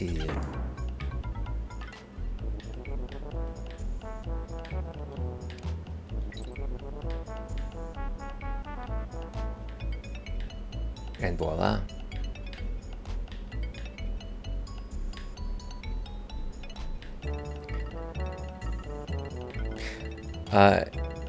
Of course, I know that the Donkey Kong Country series are not supposed to be like the easiest sorts of games, but I definitely feel the difficulty ramping up with this particular game. There's definitely some precision platforming that's required, and I feel like I'm probably in the middle part of the game. Maybe I'm just bad at this. Let's say it's a little bit of column A and column B.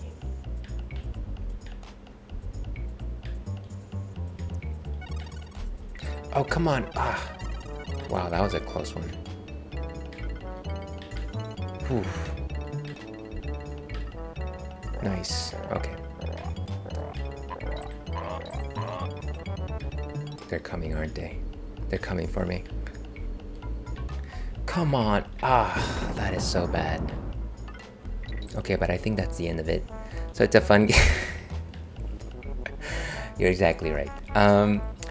No, I like it. Let me not simply suggest that because of my inability to complete the game that it's a bad game in any sort of way.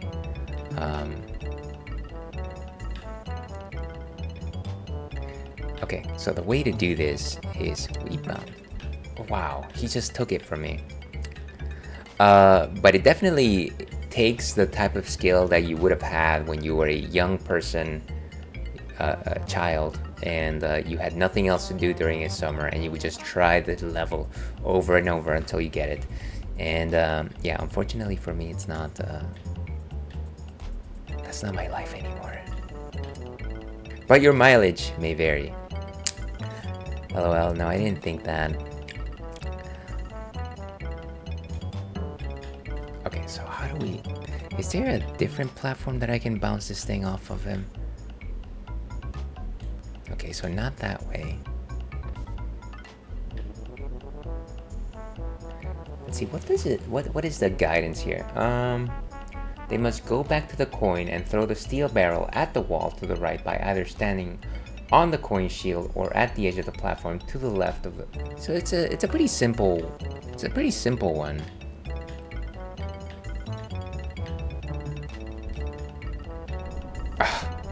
Of course, I make mincemeat out of particularly easy challenges here.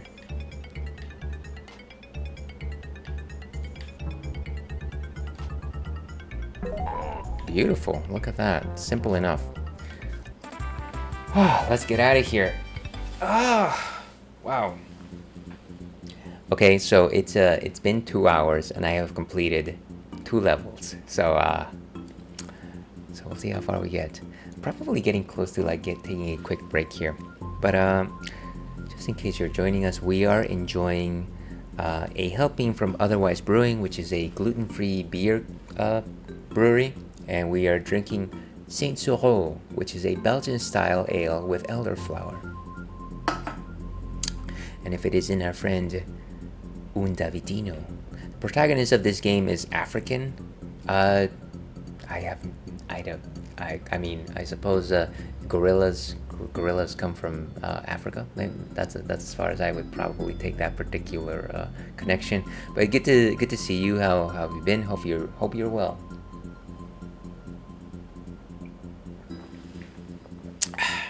All right, so we could go into Swanky's tent.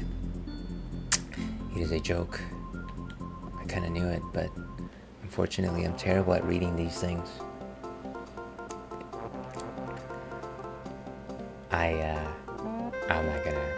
I'm not gonna even touch that one. All right, Swanky's Dent. Let's see, head to head.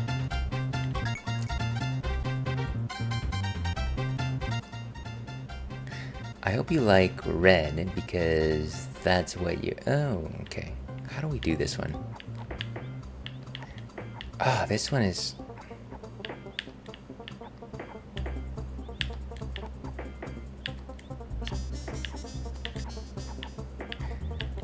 I feel like I probably just need to practice this thing off stream because I don't know that I've ever beaten a single one of these challenges. Love to hear about Singapore. Yeah, I can probably talk about Singapore, but you will have to forgive me for I probably have to go ahead and take a quick break. I gotta take young Churro out. I gotta get some coffee in me, so I'll be back in about 7 minutes or so. If you are so inclined to wait, that would be great, but if you cannot, I completely understand. Let me go ahead and set up my intermission screen. But yes, folks, kind of busy here. Okay, well, totally up to you. Thank you so much for your company, Eris. We will be back very shortly with more Donkey Kong Country 3. And that's not the, okay. We will be back with more Donkey Kong Country 3.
And hello and welcome back to the Ales and Fails stream. I'm your host, Alewolf, otherwise known as Ales, gentleman streamer, Beer Goggles 21, Mama Ales, baby boy. And welcome back to the stream, folks. Thank you very much for the welcome back, Aries. And we are in the retro Rathskeller corner of the stream, where we play persistent campaigns of retro games. Today we are playing Donkey Kong Country 3, and I am having a terrible time at it. But that is because we are the Ales and Fails stream and we stay on brand, as they say. Before we actually move back into the action, let's go ahead and actually talk about what's next on tap. And of course, we are in the eve, in the throes, in the eats of autumn, of fall, and we are getting ready, of course, for everyone's favorite holiday, Halloween. And so I thought I should pull this one up. This is All Hallows Treat by Omigang Brewing. Now, what exactly is All Hallows Treat, you might be asking yourself? Well, other than it being a fun can with oranges, with zombies and the blues, gravestones, grave sites, pagan deities of all sorts, it is an imperial chocolate peanut butter stout, and it is a 7.6% alcohol by volume. Now, you might be asking yourself, well, what exactly is a stout ale? A stout is an ale that brews dark. The reason why it brews dark is because of the type of malts that you use for it. You use chocolate malts, crystal malts, there's caramel malts, and they all brew dark. When you boil them, they turn into a cola-like colored substance from which light cannot escape. They're generally very robust, very sweet, and they definitely are a little less on the bittering end. There's a wide variety of stouts, and before I describe them, let me go ahead and say hello to one of our dear friends, Retro Jenny. Hello, Jenny. How are you doing today? Thank you very much for popping in. And of course, please, if you enjoy retro games in any sense of the word, I urge you, I demand from you, follow Retro Jenny, who is an excellent retro gaming streamer. And last she was playing, I think you were playing Mickey's Mousecapade, but correct me if I'm mistaken on that particular point. But yeah, always fun to pop in and chat. Certainly a nice confluence of games that you like to entertain. It's really always good to just like chat on stream. So please give her a follow. Yes, Missy Mascapade. Were you actually able to complete that game? I feel like the last time I popped in, which was probably the session before the last time, you were having difficulty with finding Minnie in like a specific room, and it was. I mean, I can't imagine that it was the funnest thing for you, but it was certainly fun to just like watch and see how the many ways in which Minnie would escape. But yeah, I mean, I would certainly try it. Every time I talk about like NES games or like SNES games from that era, it's like, yes, I would try them. Make sure that I can use all the save states possible. So there's going back to this thing. There's several types of stouts. There's things like coffee stouts, which are a little more bitter, a little more herbal. You've got chocolate stouts, which are made from chocolate malts, and they taste like chocolate, but they are, dare I say it, they have no chocolate. Then you have things such as pastry stouts, which do their utmost to taste like your favorite pastries, things like cinnamon buns, cheesecake, oatmeal cookies, and they do so by having the brewer throw in those particular pastries into the brewing tank so that it absorbs those flavors and those aromatic notes. And then there's like things like milk stouts, of course, which incorporate lactose, which is of course milk sugar, gives it a milkier, creamier taste. Now this one is in particular an imperial chocolate peanut butter stout, and I can only assume, without going into the full details here, that they probably added both chocolate and peanut butter into the brewing tank so that it actually absorbs some of those notes. Now, whenever you see the moniker Imperial anything, it generally means that it has an alcohol by volume percentage of 8% or higher. Such is the ruling of the empire. Let's see. Getting close. I got a PB to the other day, hit level 4 out of 5. It's a fun one. Okay, I don't actually know what PB is. The first thing that popped into my head was peanut butter, but I'm sure that's not right. But cool, I'm assuming that you're gonna continue playing it until you finish it. Hopefully I can pop in for the next one. Sounds delicious. I think it is. I hope it is. Let's go ahead and see what Untapped has to say on the matter by popping up over here before we jump back in. 7.6% alcohol by volume, sweet and spooky like the perfect Halloween night. All Hollow Street rekindles your favorite childhood holiday memories. Aromas and flavors of dark chocolate, creamy peanut butter, and a soft vanilla finish swirl with a smooth body and a medium mouthfeel. It's the perfect throwback that brings you to your first bite of chocolate peanut butter cup.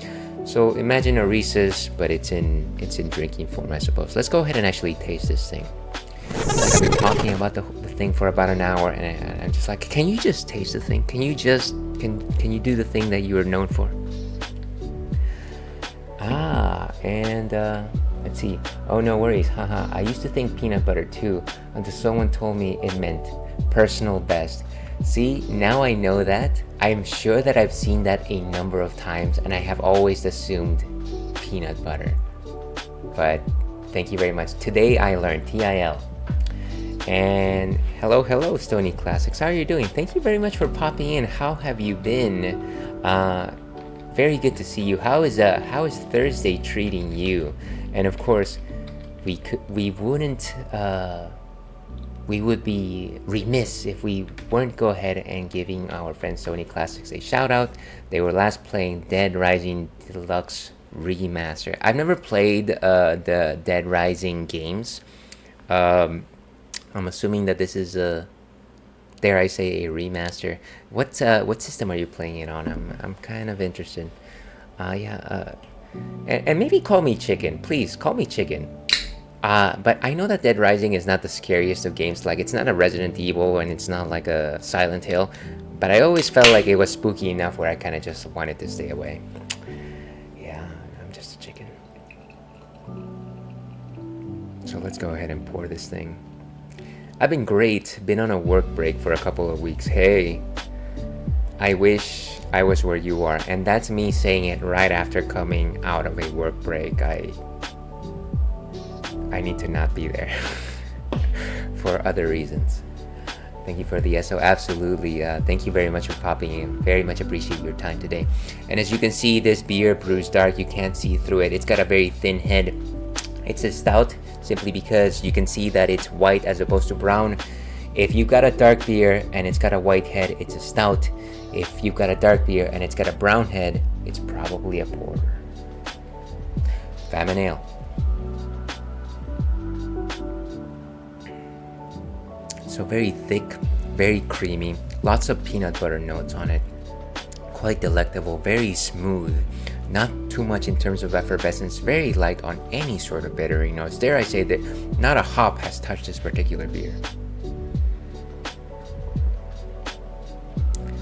I want to say that this is not dark chocolate. I want to say that this tastes a little bit more like milk chocolate, which is good because I'm a fan of milk chocolate, not so much on the dark chocolate front. And of course, I absolutely love white chocolate, so lynch me if you must. Yeah, kind of just aromatic, very, very nice on the nose. It definitely touts its sugars first as opposed to anything else. Some light notes of maple, maybe even caramel, and maybe slight earthiness by way of peanut. So this is nice. It's got light roast on it. I love it. Let's go ahead and give this a rating and get out of here. I feel like we've been talking about beers for way too long. 3.5 is the score that we're giving it today. And cheers. We have got it. We've got it, folks.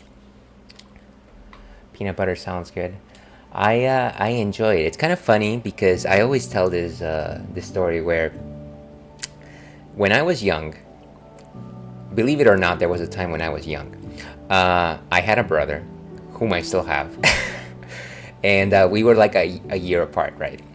And so any time one of us liked something, the other immediately disliked it.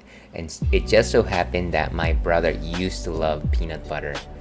And because of that, I decided to dislike peanut anything, even though I probably didn't dislike it. And it's only in my elder age, in my ripe old age right here, that I decided to give peanut a chance, because I had these preconceived notions of, oh, hey, I don't like peanut butter, my brother likes it. It's kind of funny how those things play out. But yeah, peanut butter is great. I was the same way with my sister. Yeah, it's kind of funny how that works, right? Like you don't even give things a chance just because you assume that it's theirs, it's part of their personality, and I've got my own personality, and I like other things. I hated what she liked and loved what she hated. Yeah. So for him, it was peanut butter, and like I liked, I like beans, which they're not the same thing. Like peanuts and beans are not the same thing. They might have similar shapes, but yeah, they're definitely not the same thing. And welcome, Retro Renegade Johnny. So for some reason, I was about to call you Retro Johnny. That doesn't make sense. How are you doing? Very good to see you. Let me go ahead and pop back into the game, folks. I know that everyone's just like, when's he gonna get back into the game, please? But yes, happy Thursday to you. Hopefully you're having a mellifluous day. Thank you very much for sparing as many minutes of your time as you can for today's venture. Okay, so we are playing Donkey Kong Country 3. Let's turn up the sound on this. And we are still in, I think, Cottontail Cove. I think that's the name of the game. Thank you. Hope everyone is well.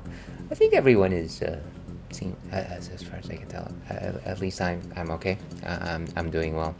But it's good to see you. It's been some time. I've been away, and as I was telling Aris, I was away 3 weeks, about 3 weeks in Singapore. Which is a country that I visited about 4 times, and the reason for that is because that's where my partner is from. So we try to do a yearly trip to like visit family and get together with them. But and I know that I should know this because this is the 4th time that I visited. It is very hot. Not only is it hot, but it is very humid. And I love Singapore because of its food. It's a lovely location. It's a cultural mix of 3 different cultures. It's a Chinese culture, Malaysian culture, and Indian culture. And so you got the people of like all sorts over there. But yeah, just very hot and humid. Everyone is just like wearing tank tops and shorts like everywhere. And you know what? I don't have any tank tops, and I only wear jorts. So I was very hot the entire time. And yeah, it's definitely like a endurance match every time I go there. I love to go. I just need like fans on me all the time. Let's see. Yeah, the trip was okay. Like we got to see a few sites. We got to visit Gardens by the Bay. We actually went to Legoland Malaysia, which lo and behold, they have a Legoland in Malaysia. But yeah, just so hot, just so hot. Have I tried the neck fans? You know, I've seen people use them, Aries, but I've never actually like purchased one myself. And maybe it's time for me to actually take the plunge. I should probably look into one of those. I know that a couple of my relatives had like handheld fans, and I thought, well, those look like those cheap little dollar store fans that you just buy and they don't really work. But they had them, and they were like super powerful fans, and I'm just like, I should get that. Why don't I have that? I've heard the food was good, not just crazy rich Asians. So it's interesting because they have like at least a large majority of what I tried was like Chinese-based food, but they've also got this specific type of food called I think it's called Peranakan food, and I'm sure I'm mispronouncing that, but it is like a fusion between like Chinese and Malaysian food. So it's like got all the yummy sweet notes of like Chinese food, all the nuance of Chinese food, but it's also got the spices of Malaysian food. And if you know me, I love my spiced food, and yeah, it's kind of just like it's right up there. It's wonderful. Let's see. I actually saw a 2-pack of them my last Costco run. Oh, you mean like the fans? That's interesting and scary for me. I'm a bad Asian. I can't imagine that you're a bad Asian. In terms of the number of people that I know that are Asian, you're definitely on the top part of my list, Aries. So just so you know. Let's see. I can't do the spicy. That's okay. I mean, there's definitely a lot of delicious food out there. Let me not suggest that only the spicy food is delicious. It also happened to be Mid-Autumn Festival season, so everywhere you turned around, there were mooncakes everywhere, of all types of paste, lotus paste, red bean paste, etc. But then they also had like snow skin mooncakes, which, if you know mooncakes at all, you know the generally you have like this bready type covering outside, but then the snow skin mooncakes have got like this rice flour mochi like paste on them, and they kind of just like cool and mushy and delicious. I also tried durian mooncakes, which was quite nice. I know that not a lot of humans are fans of durians, but I love them. I think they're wonderful. I don't even sense the smell anymore. They're that good. Oh, come on, these things are... Oh, I almost got killed by them. Bad at math, too. Oh, yeah. I've wanted to try the snow skin ones. My mom was a big fan of durian. Well, see, your mom was on the right side of history, I gotta say. Yeah, I definitely love my durians.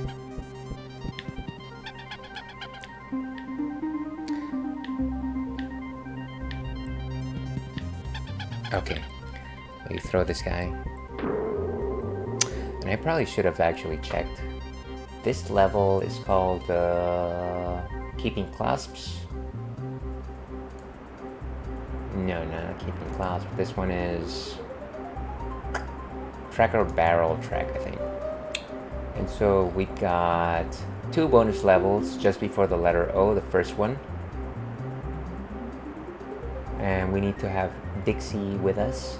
And then the next one is when we transform into Ellie, the elephant. Finally, the DK coin is at the end of the level past a no animal sign. Let's see, I hear it's best to get it fresh, and that's absolutely right. One of the things that my partner says, so my partner's from Singapore, one of the things that she says is like, oh, don't try like the durian snacks, don't try like the durian wafers because there's not an accurate representation of the durian flavor. I always say, you know what, I just want to eat it. But yeah, she definitely has implanted onto me this idea that if you want to eat good durian, then you probably should just get it fresh. And I did try some fresh durian this time around, like bought it right off of the produce section, and it's definitely a lot creamier than I've had before, because obviously the only times that I've had it before was like frozen and things like that. It's like it adds to the texture. I don't know if it adds to the flavor itself. I also learned that there's like a wide variety of durians. It's not like just a single durian that you can have. It's apparently multiple species of it. So yeah, it's kind of fun to go down that rabbit hole, I think. Let's see. Not gonna buy the frozen ones, of course. I love the music in these waterfall levels. See, I was commenting on that, Jenny, before. It's kind of like got this soothing character about it, but at the same time, it also has like this pressing nature about it, like and that was of course a bad song, but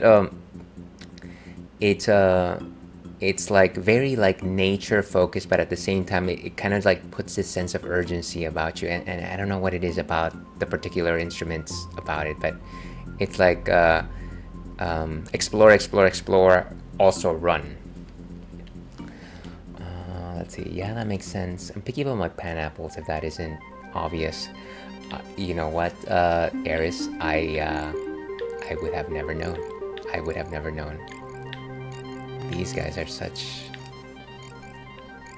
You know, I look at these porcupines, and I don't know if you remember these, but they remind me of like koosh balls, which were like popular toys in the 90s. They were like yo-yo balls, but they had like these like rubbery, plasticky like spindles about them, and they were kind of fun. Of course, every time you touch these guys, you kind of die. But that's kind of what it reminds me of.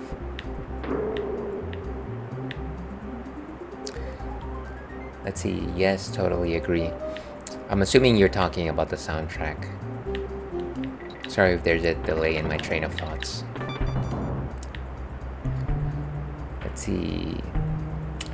Also mangoes, but another one that you wouldn't know if you haven't tried the Hawaii ones. See, Aris, every time you come in, you start talking about all the wonderful, tasty things in Hawaii, and I'm just like, I wish I was there. Actually, not not that it means anything, but my partner, my wife, has low-key dropped the fact that she wants to go to Hawaii next year, and so I might consider like planning a trip for us on her birthday. Because we've only been to Hawaii exactly once, and we've only been to Kauai before. But I feel like we need to try one of the different islands. Here's hoping that it happens. It would be wonderful if we could actually manage to do that. Try a mango from Hawaii.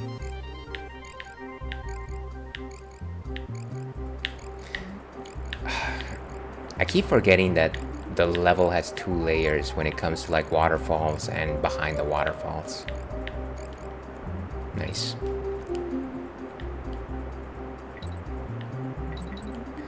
Also the ones in Taiwan. See that you're talking out of my league right there. I have never been to Taiwan, but it seems like a lovely place. But all I know about Taiwan is the fact that they have... Oh, these barrels actually move with my command. I thought that they were automatic.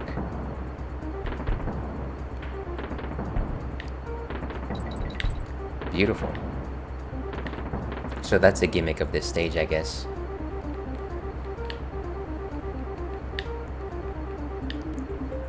I always want to talk about food. You know what? Never not talk about food. Ooh, and there's the first bonus barrel. I kind of just jumped at random. Let's go ahead and create a suspend point right here in case I fail. And there is a 99% chance that I will fail. Let's see. Yes, go. I think it's less humid than Singapore in the summer, but still pretty hot if you go then. Yeah, so her birthday happens to be in May. So might want to plan around that, even if it's got not the greatest weather. Because again, she's been kind of just wanting to go.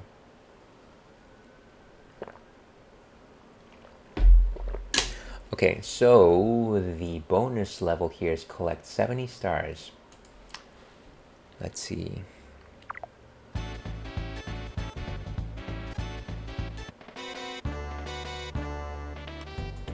Oh gosh, it's one of these guys.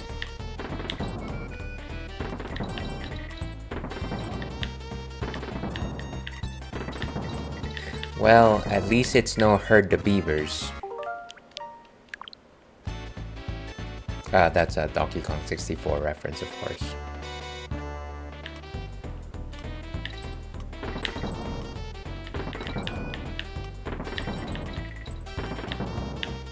Oh gosh, come on, just 3 stars. If only...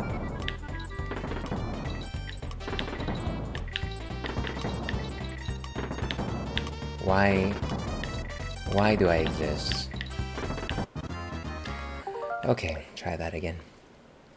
Summer's a yummy fruit season though. What would you say are your top favorite fruits in Hawaii, Aries? Of course, we are speaking with an erudite, a cognizant individual of the fruits of Hawaii.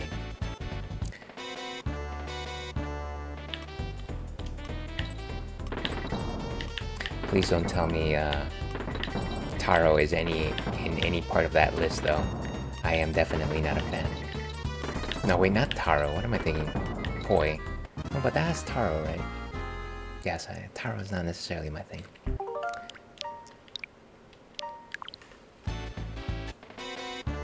Pineapple, mango, and lychee.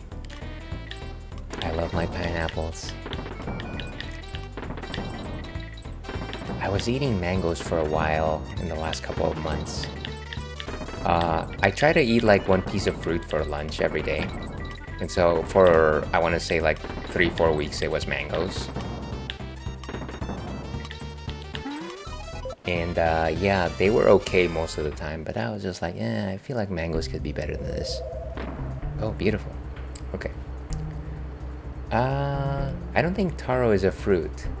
This is how terrible I am at my culinary knowledge of things. What would you even consider taro? It's not a vegetable. Well, I guess it's like a root.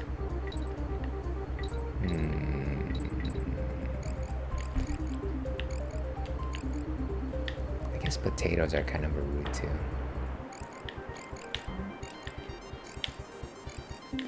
God, I just want to roll into these guys, but I know that they're gonna turn around the moment that I roll into them. There you go.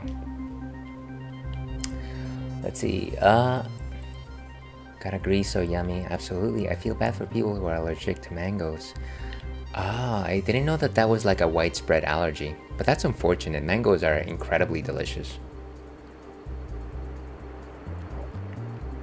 And I feel like I haven't had enough lychees to have like an opinion about them. But my partner definitely likes them. Okay, let's see how close we can get to this bee without being in the way of it. That was a clever pun. No, it wasn't. Oh, Star Barrel. Whoa, we're halfway there. Actually, one of the things that I did in Singapore, because I happen to be talking about it, is we went to this karaoke place in the middle of a mall. So inside a mall,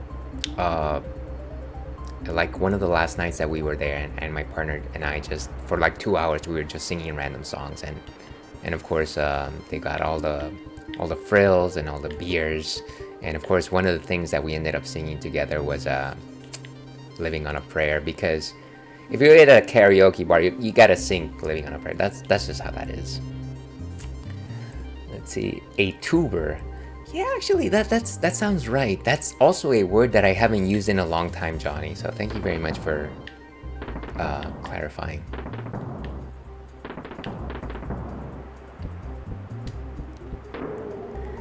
Let's see. You gotta try the Hanalei Poi brand. I think you'll change your mind. Get it fresh. It gets more sour as the days go by.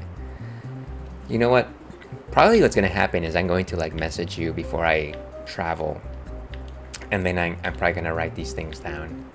But I appreciate the recommendation. Supposedly it's similar to poison ivy, the Skinners. Wow, that's intense. Oh come on, what the? Come on, shouldn't this be game scene game sort of thing? Where's the water?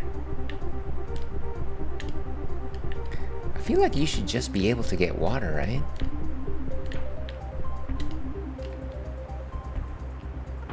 Oh, there it goes. I was pressing the wrong button.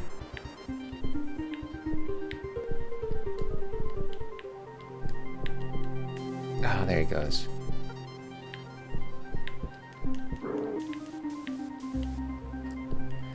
Let's see. I feel like I can talk to your partner about food all day. Yeah, you guys should probably meet.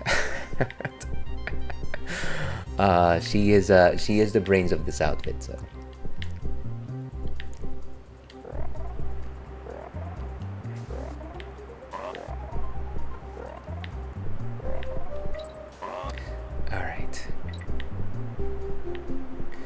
Being in the way. That is exactly. See, that's exactly. You knew exactly what I was going for, Renegade Johnny. Thank you for honoring my meek attempt at. Oh come on, no. It rhymes, as they say. Tracker barrel track. Okay, so the next bonus location should be after we transform into Ellie. There's a slope behind the waterfall. Jump into a tracker barrel to the left and go 2 buzzes in front of a bonus barrel. So that's... I guess we're just gonna have to keep our eyes peeled for this one. Let me go ahead and create a suspend point right here.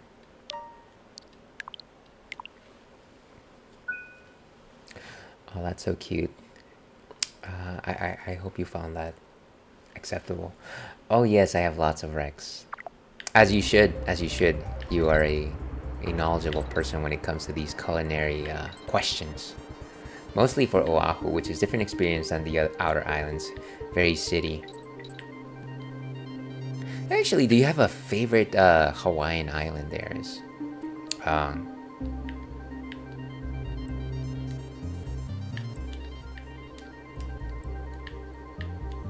okay, let's jump into this guy.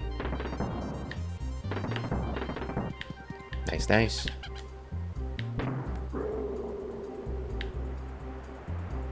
Okay, and now we transform into Ellie. Let's see, have you heard the saying, behind every great man is a great woman? I have heard that. I don't know that I necessarily, what's the terminology that I like to say? Let me just simply say that I believe in the fact that there's great women. Not a lot of great dudes out there, unfortunately. But maybe that's just my personal bias. Okay.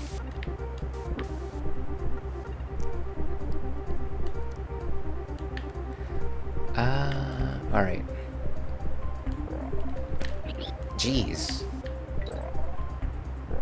Maybe we have to go here. I think this is what the... Oh, right, okay. There's our bonus.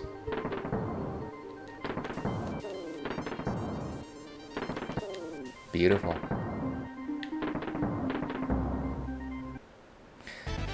And create a suspend for this particular bonus.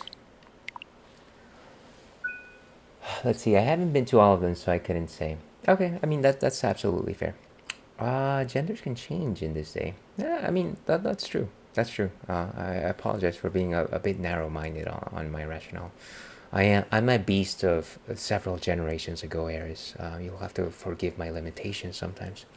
But I appreciate you pointing that out. But I'm meaning, I think, is a good one. I definitely do think that, you know, for simplicity's sake, I do think that great people eventually do find their way to being together with great people. So maybe that's an offshoot of what you're trying to suggest. But yeah, I'm very happy and very fortunate with the person that I found. And like I said, I probably wouldn't have gotten this far in many ways without her.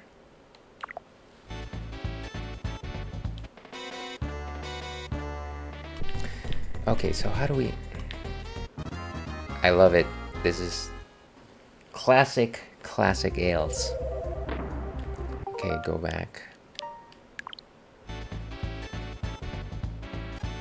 Oh yes, makes sense. I took the meaning to be like, people have help that might not be seen initially. Yeah, and I can see what you're saying. I can totally see what you're saying. Okay, so is the objective not to jump into the bug?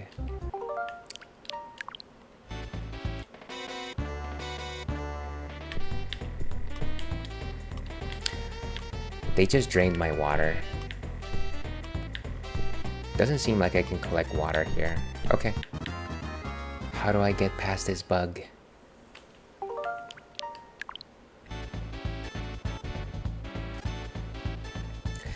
Let's see, oftentimes it's a partnership or teamwork. Yeah, and I think it's what's the German word for it? It's a Gestalt, right? It's kind of the idea that the sum is greater than the parts of its whole. And so, yeah, two people working together with similar goals that complement one another are, of course, going to be able to highlight the strengths of one another and accomplish things that neither of them would have accomplished on their own. Sometimes, a lot of times, if you're fortunate.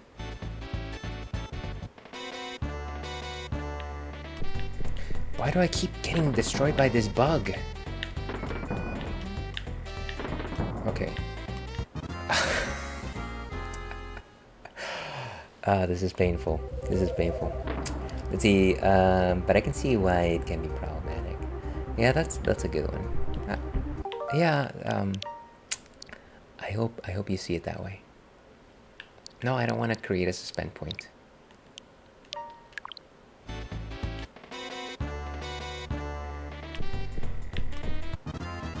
Okay, so I think the idea is just to like walk into the barrel. Because I feel like there's no point in actually just jumping in. There you go. No, I wanted to jump in the bug. Oof. Okay. So the idea is to jump into those two bugs before you actually jump into that barrel.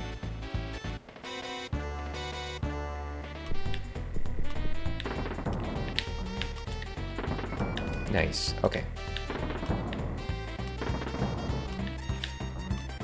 Beautiful. Come on. Okay. Serenity now. Serenity now. Try again.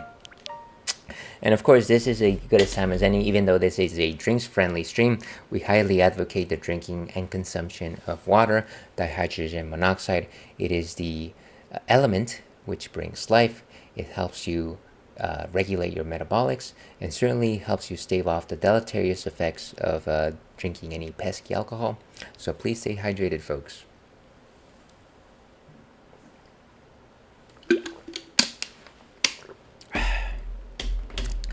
Cheers to you.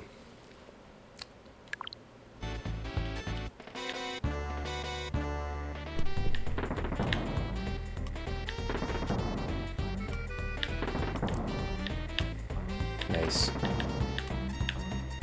Oh, wow. I just keep missing that particular platform. That's crazy.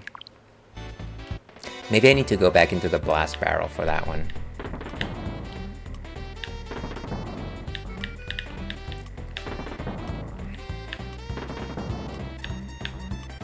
Why did I not follow my own advice? I am my own worst enemy.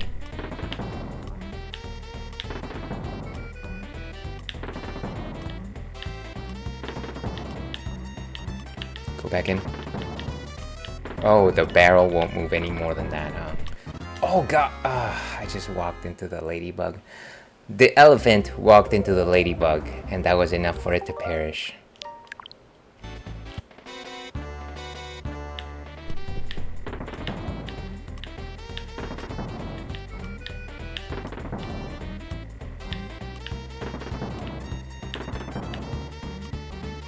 Whoa, wow. I couldn't stop my momentum for that one.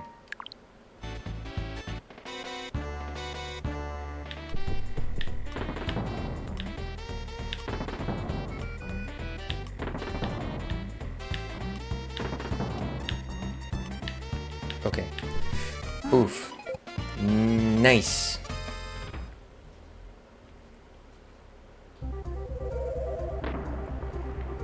So we've got both bonus stages down.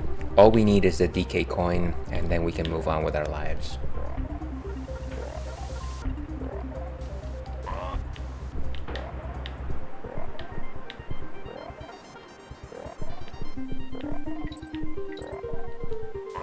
Beautiful. Oh gosh, okay. It just made us skip a bunch, at least one level of the platform. One platform of the level. Of course, and that's... Oh, hey, letter O is here. That's surprising. But I definitely can't get it from here.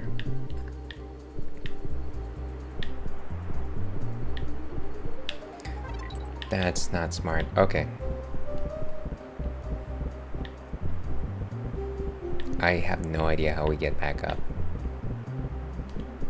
But as that song from Pokemon said, we keep on trying, and then we try some more. Say together, there's something worth fighting for.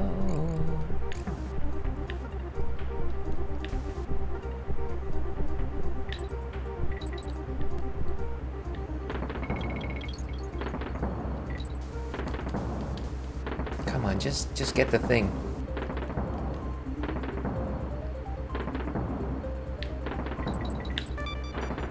I wonder if Ellie the elephant can actually step on the bees. That is something that I don't know.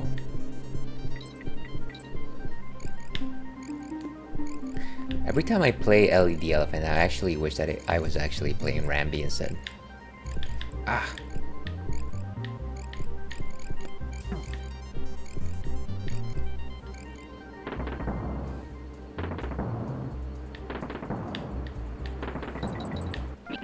Oh wow, what single hit. And then I was destroyed.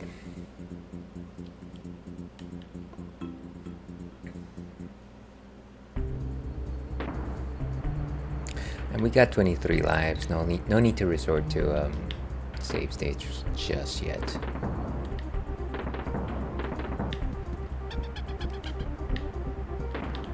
Now, why would I? No. I'm just like, oh hey, you don't need to resort to save states, but then immediately after that I get hit.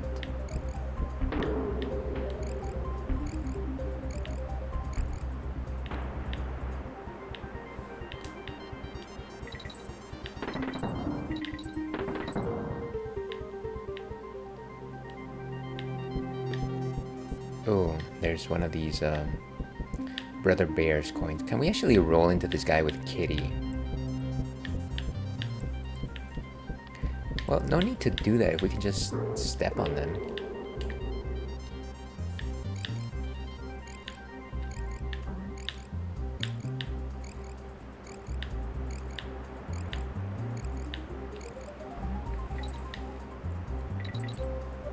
Okay, so let's keep going over here. No! Okay, I almost thought that I was gonna get hit by the bee. As Austin Powers once said, oh, behave. No, okay. I thought I was about to die in that one.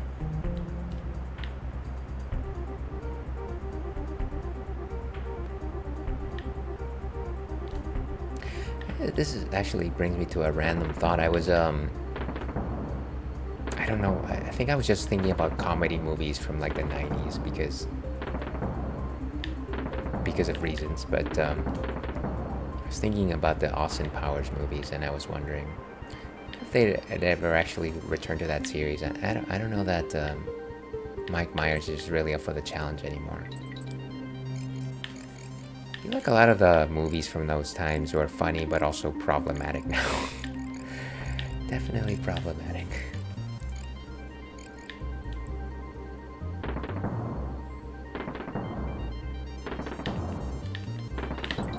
Oof. Okay. Nice.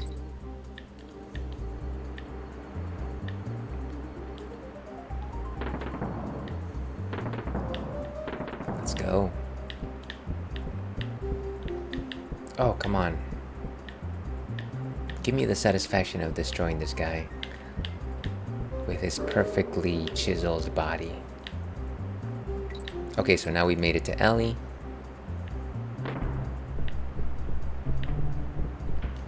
Whoa, okay. Unfortunately, I don't think she has the brute strength of a kitty, but she does have water.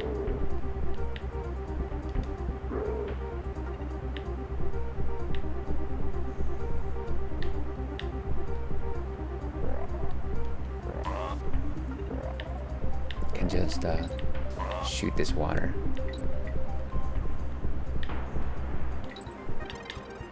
And we got the letter N. Let's go.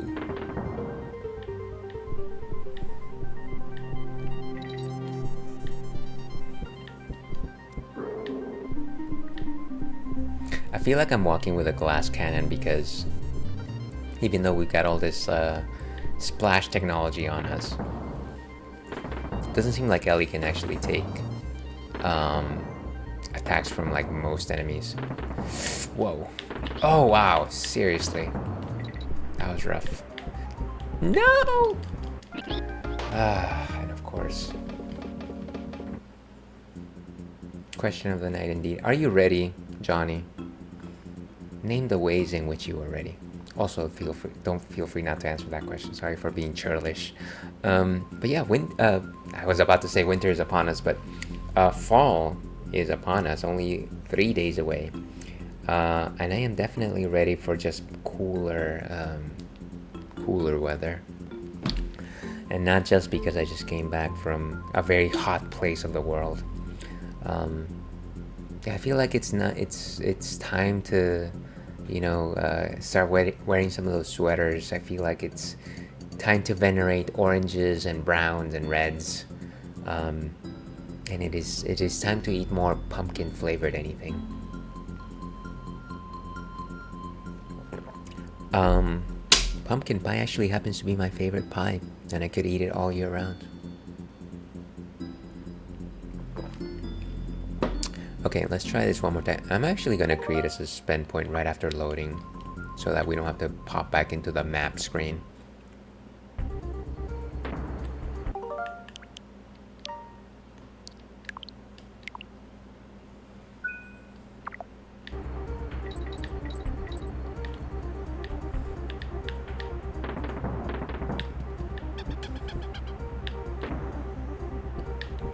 Okay. Oh, what? What?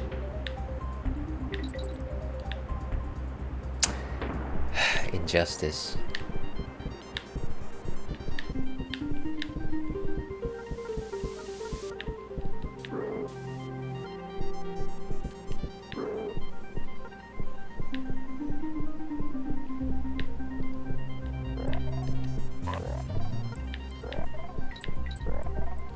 Okay, take these guys out. Fortunately, at least they understand that you can't do a lot of platforming with Ellie. Sorry, and I knew that the letter O was here. I actually did that one on purpose. But if I fall there, how far will I fall? Let's give it a shot. Okay, all the way to the That was not worth it. That's not worth it.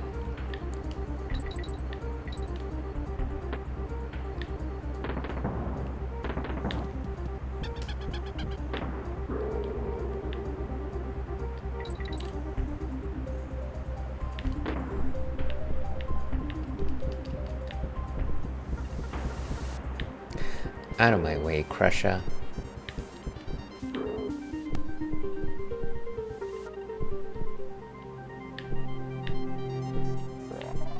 Now let's make like a tree and get out of here.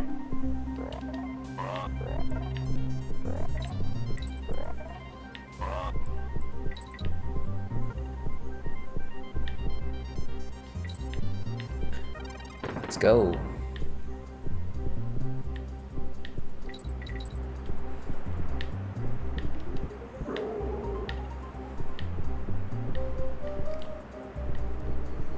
Okay, and now we're on the front part of the waterfall, so we should be okay. Trying to make sure we get rid of as many bees as we can before we go into the barrel part of this section.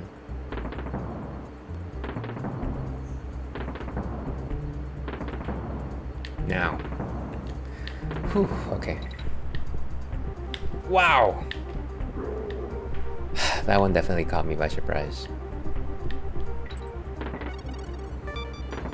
And like Wolverine once said, I don't like surprises. Wow, seriously? Oh, come on. Oof. That was bad.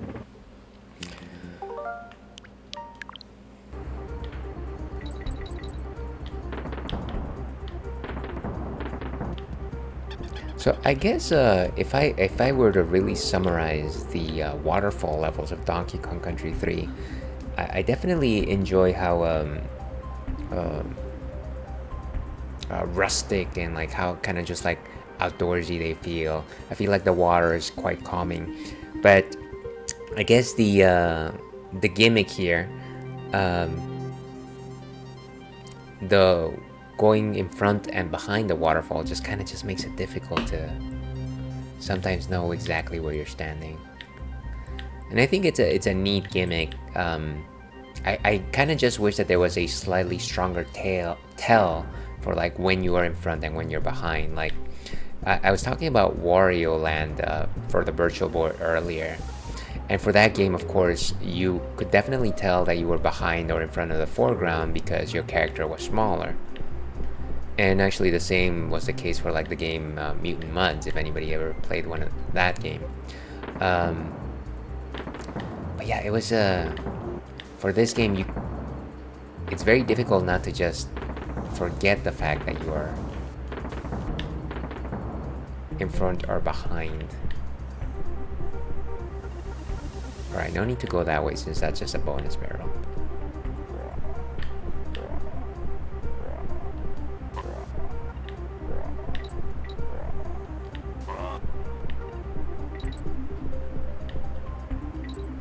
Okay, let her in.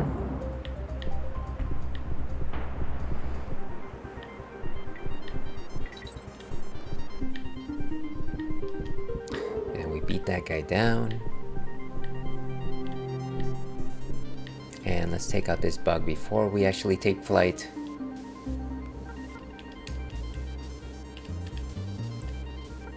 And I've got a terrible aim, of course.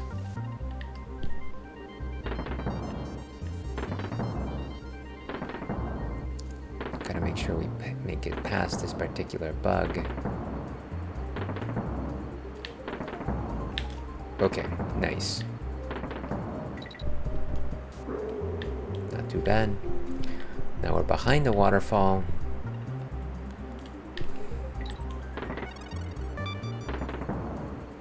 And we have to make it underneath this.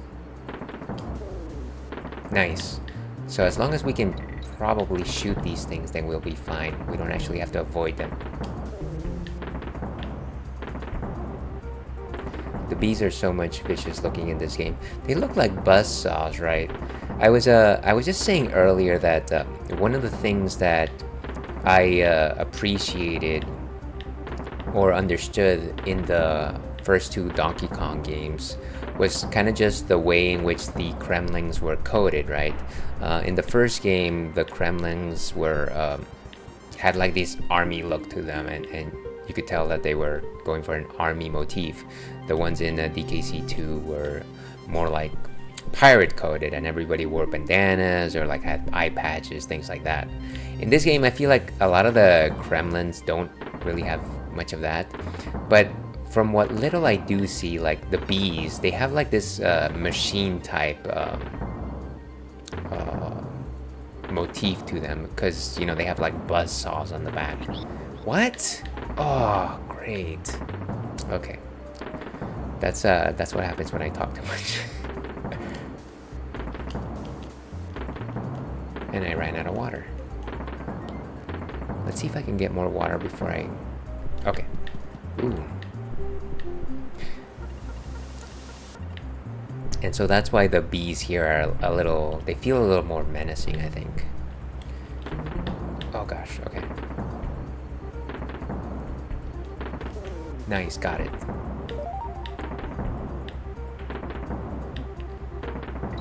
Beautiful. Oof, I thought I almost fell on that one. And there's our target. Target acquired. Yeah, mechanical bees. Yeah, exactly.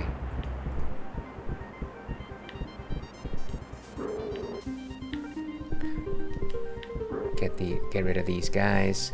And there's of course the no animal sign, which gives us a barrel, but how are we supposed to actually use this thing? Oh, I think that it'll just roll on that side, right? I'm assuming that it'll bounce. Please bounce. Gosh darn it. Why is life pain? Okay. Can I just try that again? Is there any more barrels? Oh, that is painful. You know what? We're just gonna use the sands of time for this one. Gotta try and find a way to properly get that guy.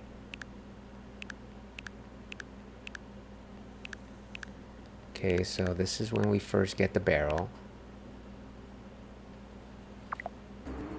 And of course, I didn't press the thing.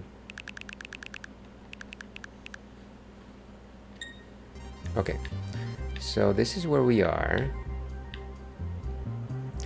Now, how do we make this thing bounce off of him?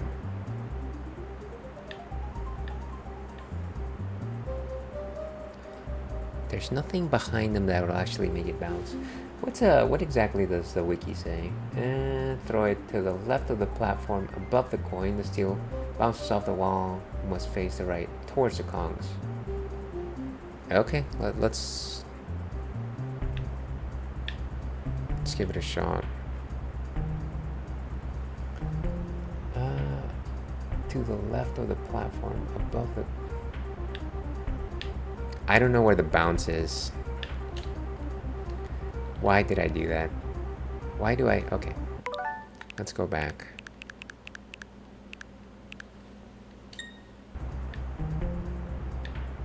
Is there like a bounce? Yeah, so this should be... Okay.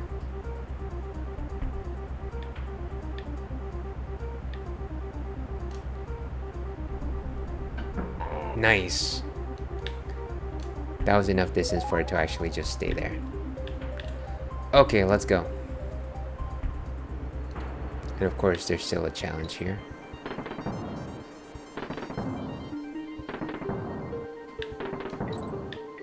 Come on. Oh, wow. Well, at least we've got the coin, right? At least that's something. Let's keep going. And all my love to long ago. Silver linings indeed. Baby steps, as they say. So we got the exclamation mark, which means that we don't need any more bonus barrels. Hopefully by the time we complete this level, we shouldn't have any more anything else left here. Create a suspend point here so we can start from there. I try to make sure that whenever I use these suspend points that I'm making use of them at logical spots in the game. And so like if it's behind the star barrel or if it's at the beginning of the level, it's fine. But I want to try to make sure that I'm not like just spamming them throughout the entire level just to correct every single one of my mistakes. Of course, that means nothing to like a true hardcore game or anything like that. That's okay. I kind of just want to get through this. I wanna 100% this game, and of course, I'm doing a terrible job at it.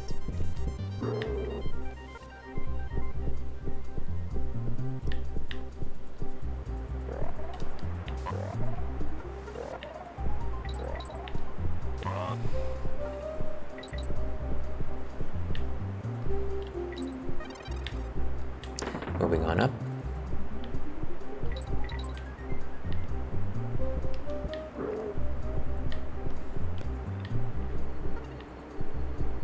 And get rid of this B.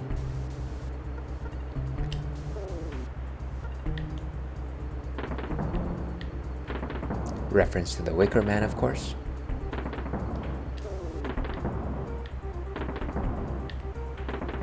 Nice.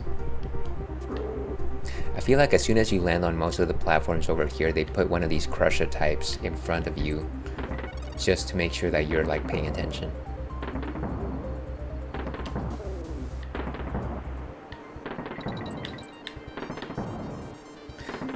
Watch out, Woody. Nice.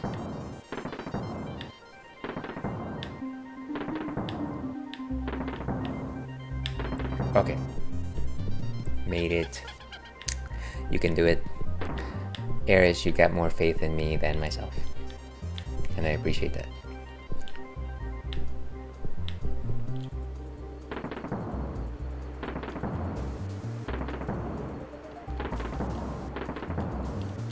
Wow, I totally missed every single one of those shots.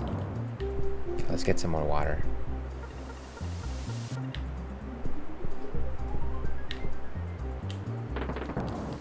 Nice, got it. Get the Brother Bear's coin. Okay, and we made it to the coin. Who doesn't have a coin anymore?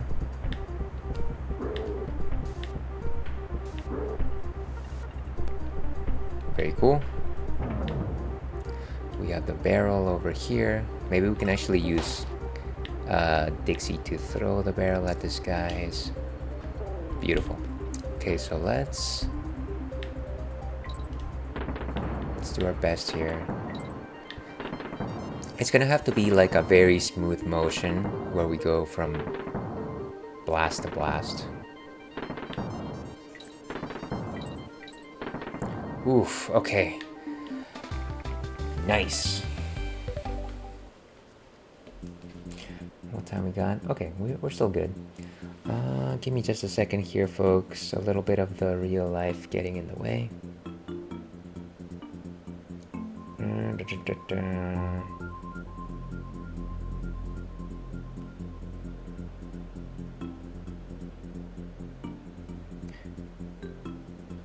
And here's hoping that everyone is having an amazing Thursday. Maybe wrapping things up at the office. Maybe just concluding things for an easy Friday. I do love my easy Fridays. I don't have them anymore because I don't work on Fridays, but let me send off that good luck to you.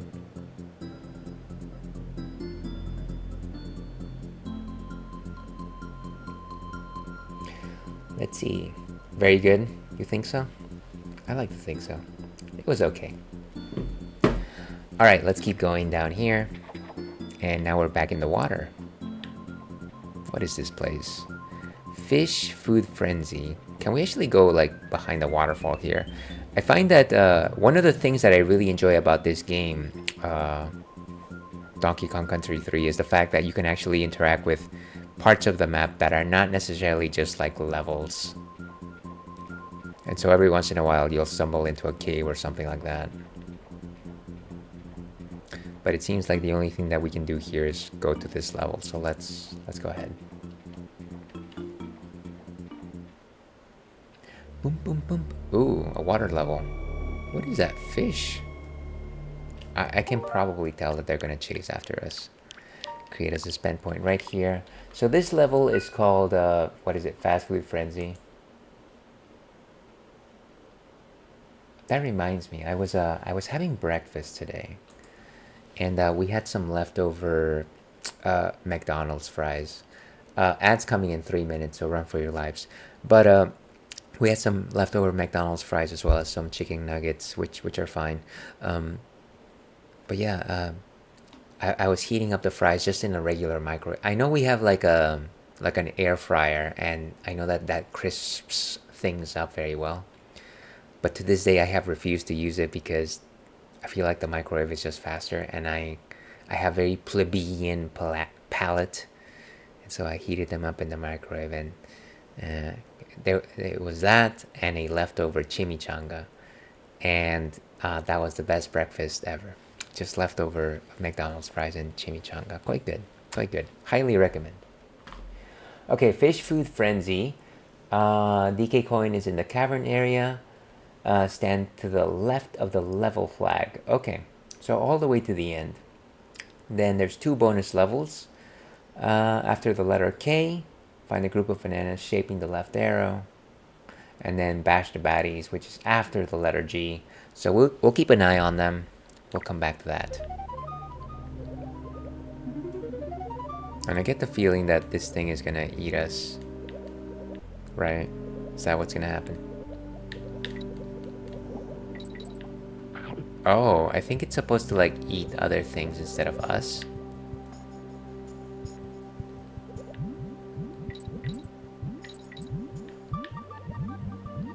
Can it eat the clam?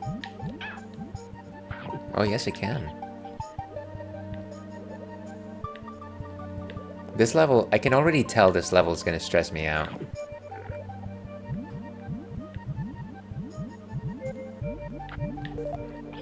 Oh, so eating the clam actually makes it angrier, so you don't want to feed it clams.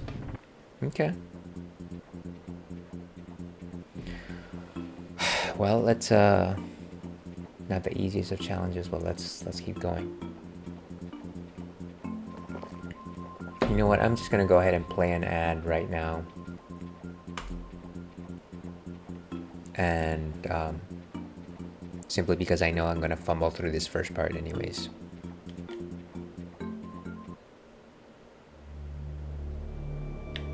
Okay, so gotta make sure that this guy stays in the blue.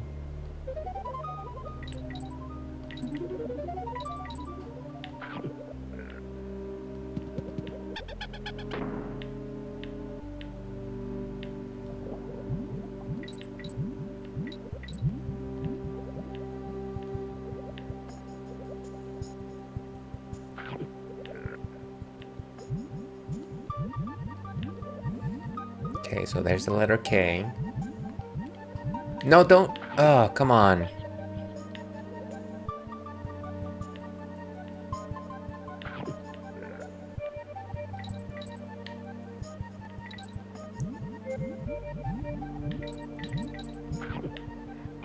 I don't even know what it ate.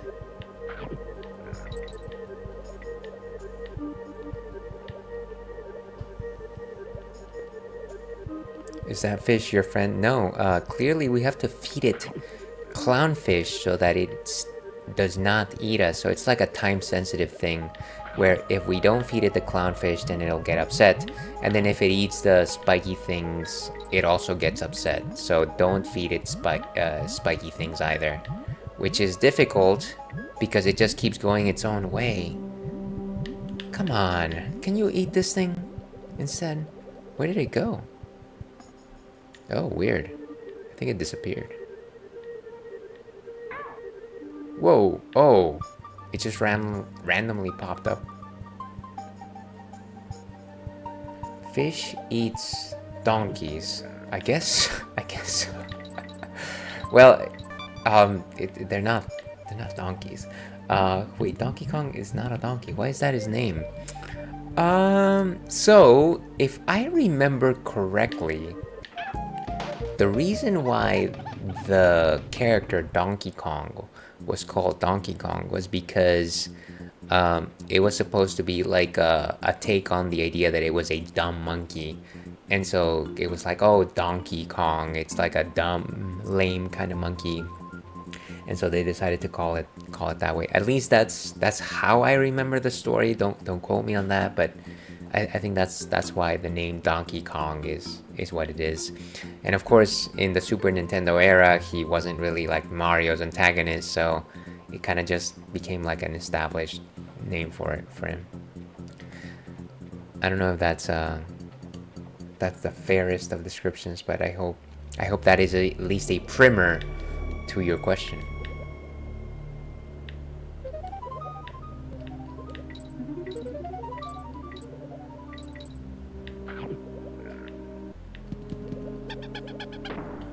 Okay, so gotta find that bonus area right after the letter K, which I missed the last time.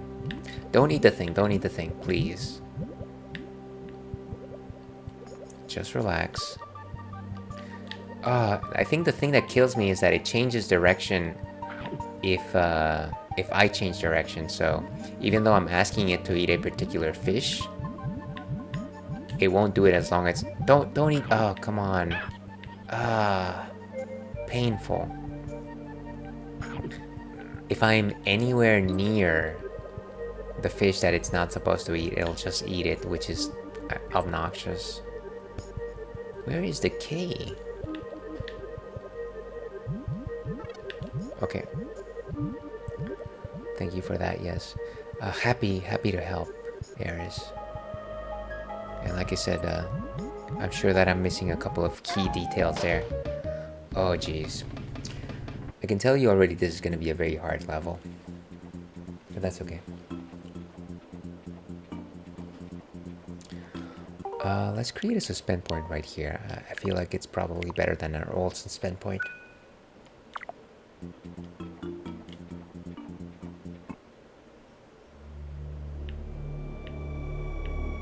So speaking of Fish Food Frenzy, I know that has nothing to do with what I'm about to suggest, but one of the things that I really enjoy about Singapore is they have a lot of things that are flavored after the leaf called pandan, Pandan. So it's like panda but with an N. And it's always just like very sweet stuff, and I feel like they have like this bread known as kaya.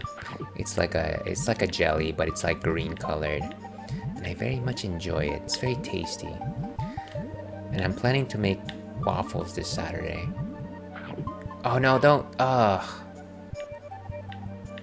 So I'm hoping to eat some pandan that we brought over on that day. I also had like this pandan flavored iced dessert known as chendo. I think it's called chendo. But it's like this iced dessert that's got like ice shavings, this like sugaring compound. I think they call it guca malaka, and like pandan gummies, and something else. Red beans, of course, because red beans are sweet. And it's probably my favorite dessert. It's like I enjoy it more than ice cream, to be honest with you. I had it like a couple of times while I was over there. Don't eat the come on. Why do you do that to me? I have to find more like creative ways to make him stop eating the fish that I don't want him to. Oh jeez. Let's see. Oh yes, I love pandan flavor. One of C Cakes' friend came to visit and he brought up some kaya. He's from Singapore too. Oh, that's cool. That's cool. Yeah, it's very delightful. It's got like this particular complex texture to it. It's a little bit thick, but at the same time kind of just like sweet and like eggy. I don't know how you describe the composition of egginess, but it just kind of tastes like egginess and like creaminess. But then it's got also just like this nice sweet pandan flavor to it. I feel like pandan is one of these undiscovered jewels. I feel like you could make so many like snacks and like cookies and things out of it, but most of the world I feel doesn't know it. Okay, so right past the lurchin. Okay, well let's try and find it. Give me just a second here, folks.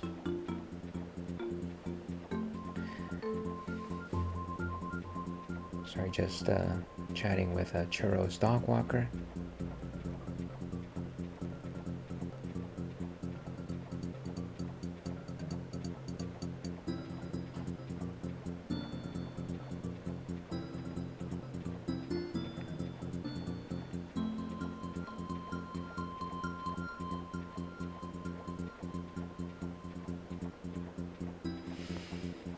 Okay, let's continue to give this a shot.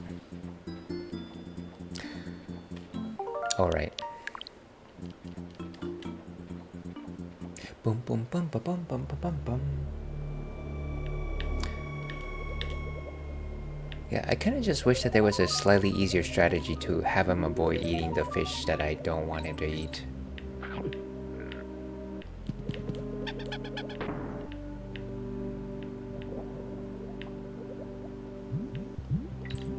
Don't eat the spiked teeth thing. Thank you.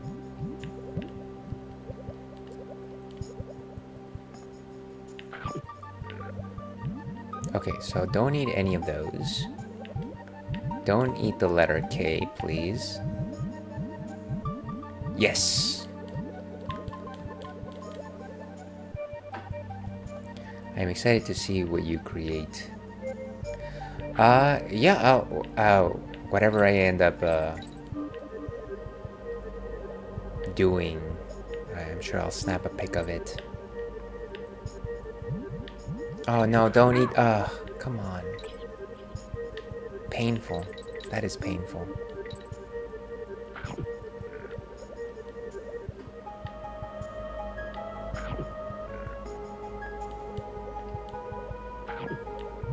Oh gosh, why does he? How about here? Is it here? There it is. Whew. Grab 15 bananas. Only 15, you say?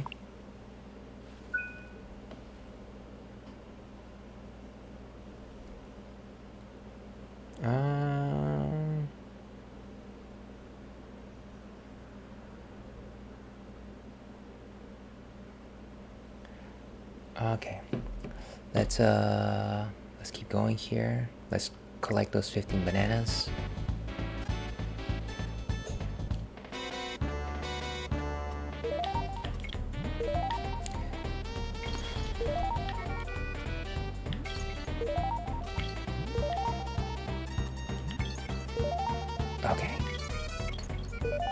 And of course, the difficult part about these banana collecting sections is kind of just the fact that your bounce is very unforgiving. And so every time you think that you're going to land on the green banana, oh, there it is. You got to factor in this extra like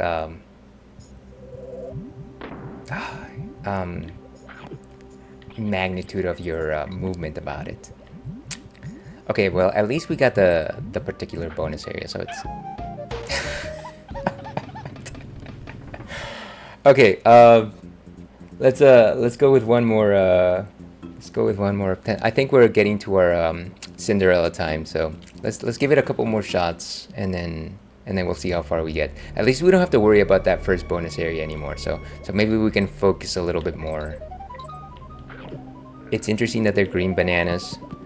Now, Aries, everybody knows that the best bananas are green. I kid, of course, I kid. But it is true that my favorite bananas are like green bananas that just became yellow. That is like the perfect point for me to eat bananas. After they turn completely yellow, I kind of don't like them. It's kind of weird that way. Unless I'm like eating banana pudding, then it's different. Or like banana bread. Of course, if you're just using mushy bananas, like... okay, stay away from that guy. Eat the fish, please. Eat the fish. Yes. And Stoop the Poop, how's it going? DKC3, I haven't played this one, but 1 and 2 are incredible and wonderfully challenging. Yeah, it's a good time. I'm having a terrible time at it in this particular level because it's like a time-sensitive level where this fish just happens to need feeding regardless of whatever it is you're doing, and so you can't really take your time to like explore the level, which is one of the things that I don't know, it's kind of just, it puts me on edge. I'm just a very sensitive fellow that way. But thank you very much for popping in. Very happy to have you. Hope you're having a mellifluous Thursday. Oh my gosh. And yes, I know that you're part of Eris's community, so thank you very much for entertaining us with a few minutes of your time today. Let's see. I usually just buy bananas to make banana bread. Good call. I love banana bread. Ooh, made follower goal. Did I? Oh gosh. I had.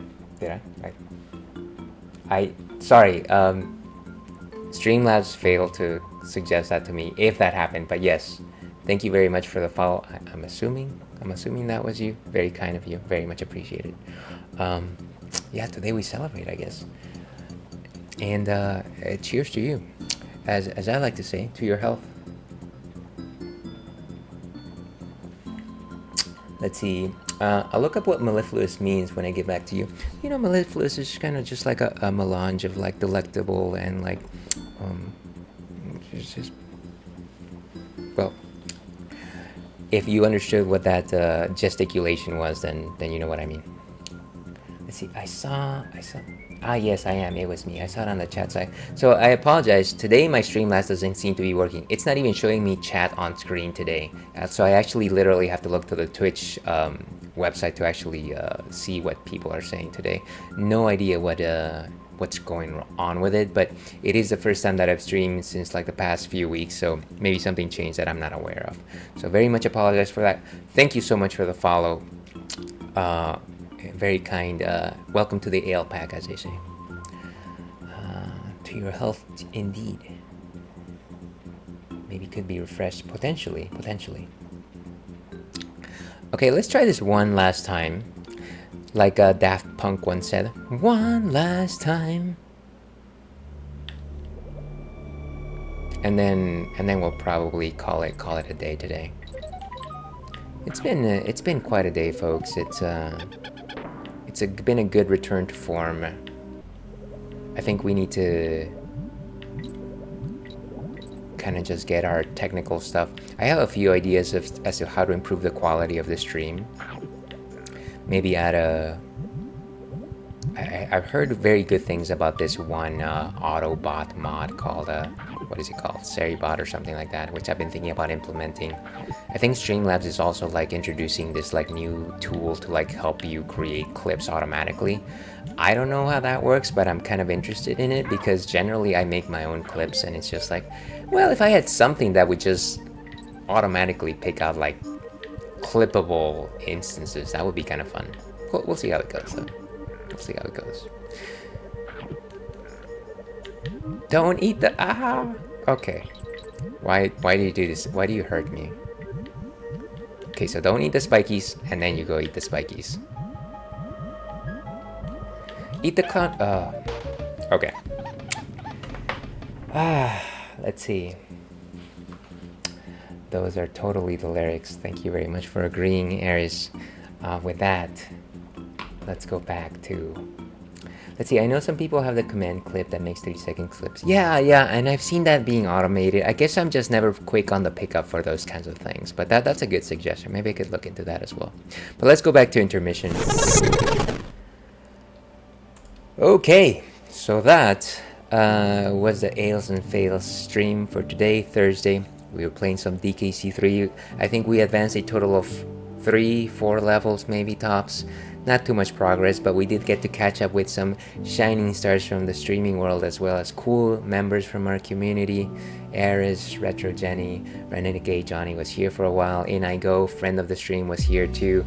New friend of the stream, Stoop the Poop, kindly stopped by. Here's hoping that all you guys choose to return, but if you don't, that's okay, because we had great chatter, and you know what, that means the world to me.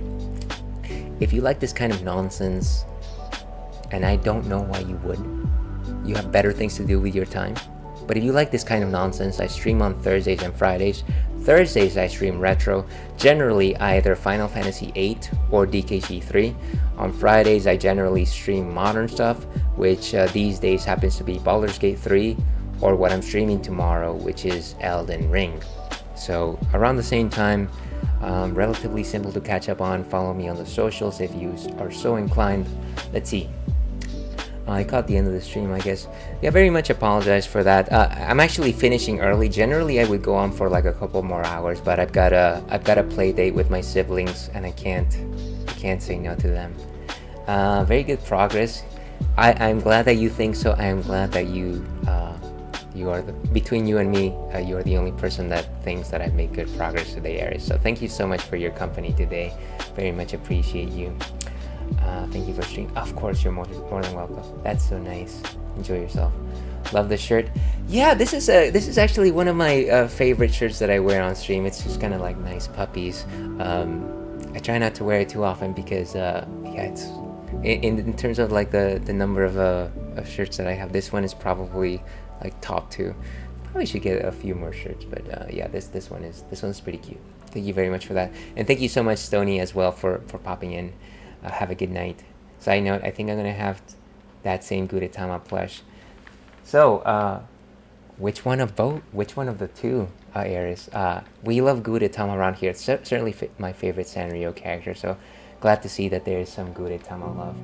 Let me go ahead and pick a raid target, and I have a great idea here. I think we're going with Madame Mooney, who is currently streaming retro. I have no idea what she streamed, but I'm gonna check it out right now. Give me 1 second. She's doing Final Fantasy Tactics, it seems. But it seems like she might be raiding out, maybe, potentially. I don't actually know. Let's just give it a shot. So I do have some raid messages that I happen to prepare because, of course, I'm a professional streamer. I am not a professional streamer. But if you're so inclined, kindly use these. So that is for viewers.